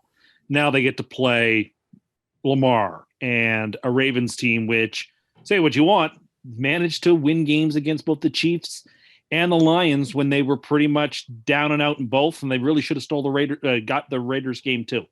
I think the Ravens are just a better football team. So does Vegas, because the Broncos are only laying a point, and I'm going to take Baltimore here. Do you know versus, I guess it's been bad opponents, so you'll throw that back at me. But apparently versus the Blitz this year, Bridgewater hasn't thrown an incomplete pass. I didn't 17 of 17 and for 4 touchdowns. I like Teddy. Teddy's a good quarterback. But again, they had the easiest of all easy schedules to start the season, and so there's still a big eye on their report card for incomplete. And this will be a marvelous test for them. I hope I'm wrong. I hope I'm wrong about this game, and yeah, but I don't know. I don't know. Pittsburgh at Green Bay. Super Bowl rematch. So yeah, Super Bowl rematch. Green Bay won that game. Packers are favored by 7. I'm going to the window with the Steelers in this spot. I'll probably wait till later in the week till the line is a little bit higher. But this feels like such a make or break week for the Steelers. Do they pack in the season after this? They get absolutely shellacked again. I gotta feel like this defense is good enough to try to limit the Packers a little bit. Maybe the offense can come around just a touch. They're cooked if they can't be competitive in this game, aren't they? Give your head a shake. They can't throw the ball. They can't move the ball. Unless Green Bay has multiple turnovers, they're not going to be in this game. And it's in Lambeau, and the Steelers look god-awful. I'm going to take Green Bay. I don't see how Pittsburgh is covering this number short of Green Bay just making a ton of terrible mistakes. I agree with Tim. One of the interesting things that I didn't really hear this. I had no idea this was a real rumor, and maybe it's just because it's a Tuesday and they're playing the Packers this week, guys. But there's a lot of buzz in Pittsburgh that Aaron Rodgers could be their quarterback next year. Well, they need one. They need one yesterday. I guess. Yeah, maybe that'll be on the short list. I guess any AFC option makes it more advantageous to the Packers. Maybe it's unfair to have that conversation. We're only in week 4. That being said, I am gonna side with Tim here. The only thing I'm concerned about by betting the Packers is that I don't think anybody, to Pat's point, wants a piece of the Steelers right now. Like, there is a stank on them. That game, and but like I already said it, like I feel like in a few weeks we're just gonna laugh at that week 1 game. Like, the Bills are 9-2 and Pittsburgh's 2-9. And remember when they went into Ralph and beat them week 1? Packers laying the points. So the Steelers will essentially have to replicate what they did in week 1, play lights out defense and hope for some sort of break. If they want to win, if they want to cover, then maybe they don't need the blocked punt return touchdown. But if they play good enough defense again, if they can get their guys back, and like I probably won't end up going to the window and betting it until I see that defensive injury report, but they got their guys back. I think they can just slow the pace of the game down, play good defense, try to run, although that has not been working whatsoever. Just dump it off the Najee the entire time and just suck the air out of the ball in this game and just wait for something good to happen. It's not like the Packers are immune to not having letdowns themselves. Green Bay is the last end of the teaser. That's all I need to know. All right, Green Bay -1. Yeah. So a 4-team teaser for you this week? 4-team tease, yeah. I like that you're doing the 4-team. I think this is going to make you more successful other than like the 7-team teasers that you were doing. I hope so. Just the 4 games really stuck out to me this week. This one didn't? Tampa Bay and New England? Oh, is this game happening this week? I haven't heard anybody talk about it. Patriots are 7-point dogs at home. I figured you would have teased the Bucks down to -1 here. No, if I was going to tease it, I'd be teasing it the other way. Really? You like the Patriots? I do. I like the Patriots in this game. The Bucks have problems on defense, as we've seen in 2 games, Dallas and against 2 top-tier offenses, mind you. Well, but I think that McDaniels is a very smart offensive coordinator. I think if the Patriots call the right types of plays, Jones is going to be able to hit his receivers where he needs to. I think that is going to be a raucous atmosphere and that it's going to be tough. And I think the Patriots hang with them. I think Belichick is gung-ho to keep this game as close as possible and maybe even win. He wants this very, very badly. He's a marvelous coach. He's a marvelous motivator. The Patriots, yeah, they're 1-2, but they still have a ton of talent on that roster. I think they let those tight ends eat up Tampa Bay this weekend. And I like the Patriots to cover the game, and I would be looking at that money line too. I think they've got a chance, even though I don't know if I'd bet it, but I do like them to cover the number. So Jeff, here's the thing. Who is sitting there? Who's the Pat Mayo of Sunday? Lost every single bet they make throughout the course of the day, and then says, you know what? I'm going to win it all back on the Patriots tonight with Tom Brady coming back. Who's not betting on Tom Brady here? I'm betting on the Patriots. Okay. And it's early in the week, Pat. It's early in the week, but I have some. Do you have inside info? No, I don't know anything. I know both teams want this game very badly. They both played very badly last week. This is an important football game.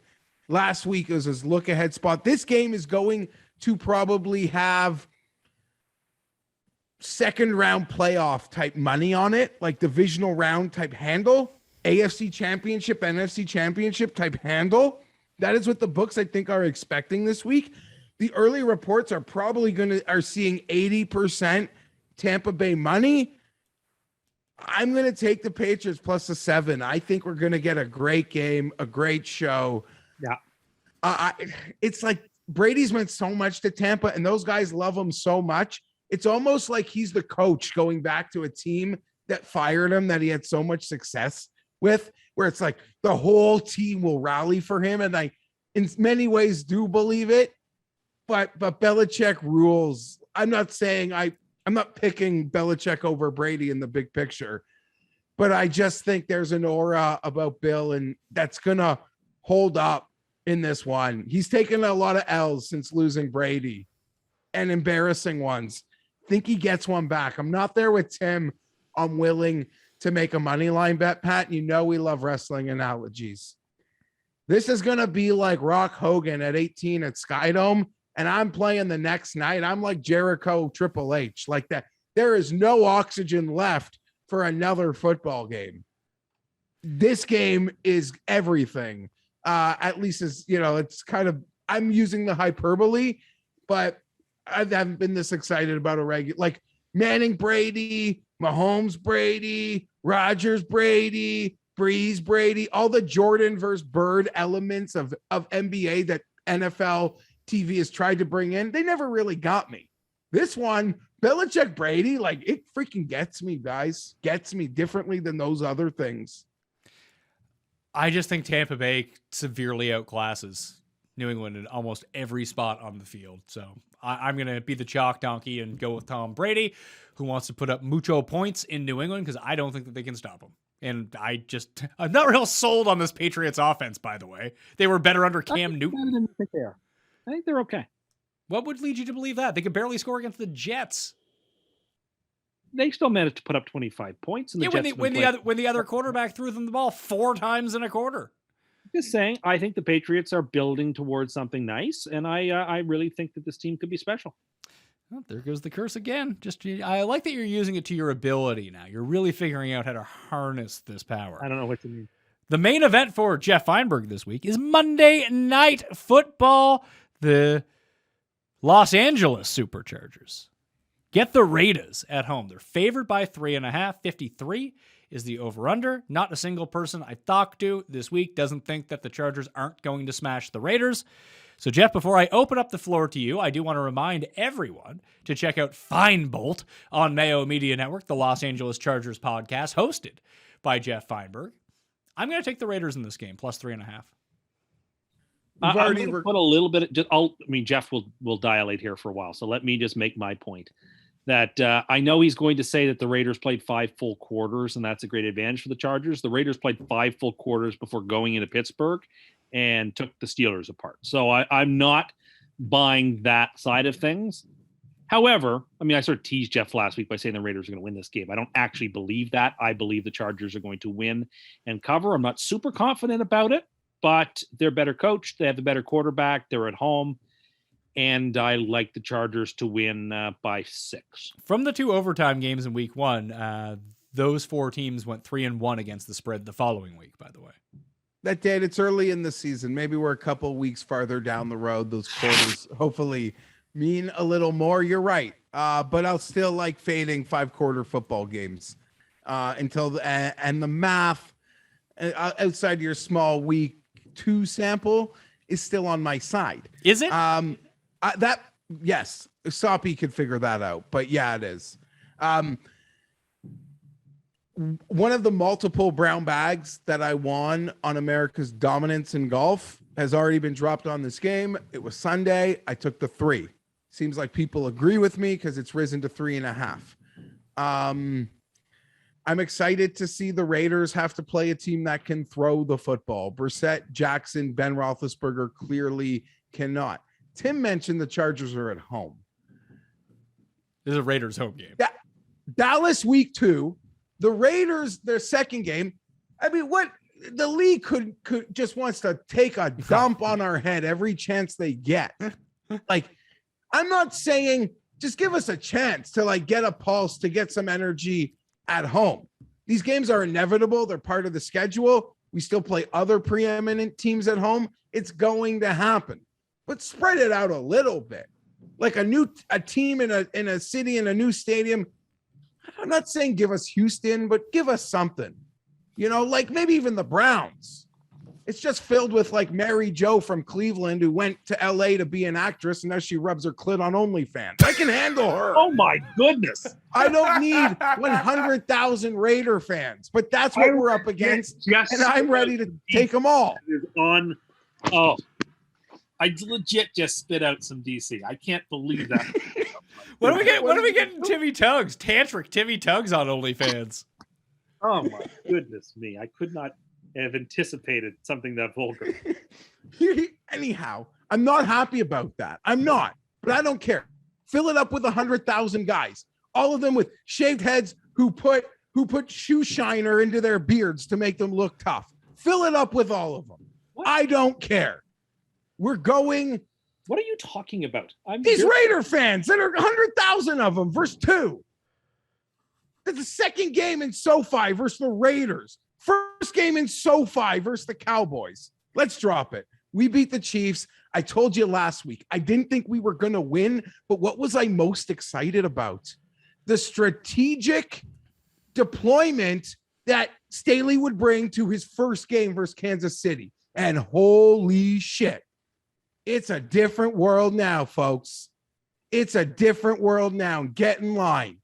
Get in line. We're doing big things. We're having fun. I am feeling alive. Mahomes turnovers, Herbert gunslinging. We're about a month away from it just being undeniable, the coach quarterback combination that I do have. And you're all over. Fienberg, last year, kid was a rookie. You're getting excited. See more. If you're not on board now, you'll never get on board. You'll never get on board. The next big thing, right there. Defend what Staley did at the end of the game against KC. He tried to give the game away. Did you hear what happened? It was too windy. Herbert changed the goddamn play. But why didn't they just take a knee and kick the field goal? Because they thought he'd miss a 20-yard field goal? Yeah, maybe. I don't care. Why so what? We'll have to rein in the level of craziness. We'll have to rein that in again. Staley said to Herbert and Mike Williams, what the hell did you do? I wanted to run the ball in. I don't know. Maybe we don't trust the kicker. The guy missed 2 extra points. You either run, you get stuffed, you just run it in. I don't know. Who cares? We'll figure that out. Staley did not want them throwing at the goal line. It should have been running. Staley didn't want that. So I don't want Staley to lose genius points. Is Staley young enough that he had Mike Williams in fantasy and he needed to beat someone? I don't know. Maybe Herbert's young enough who made that decision. I'm not sure.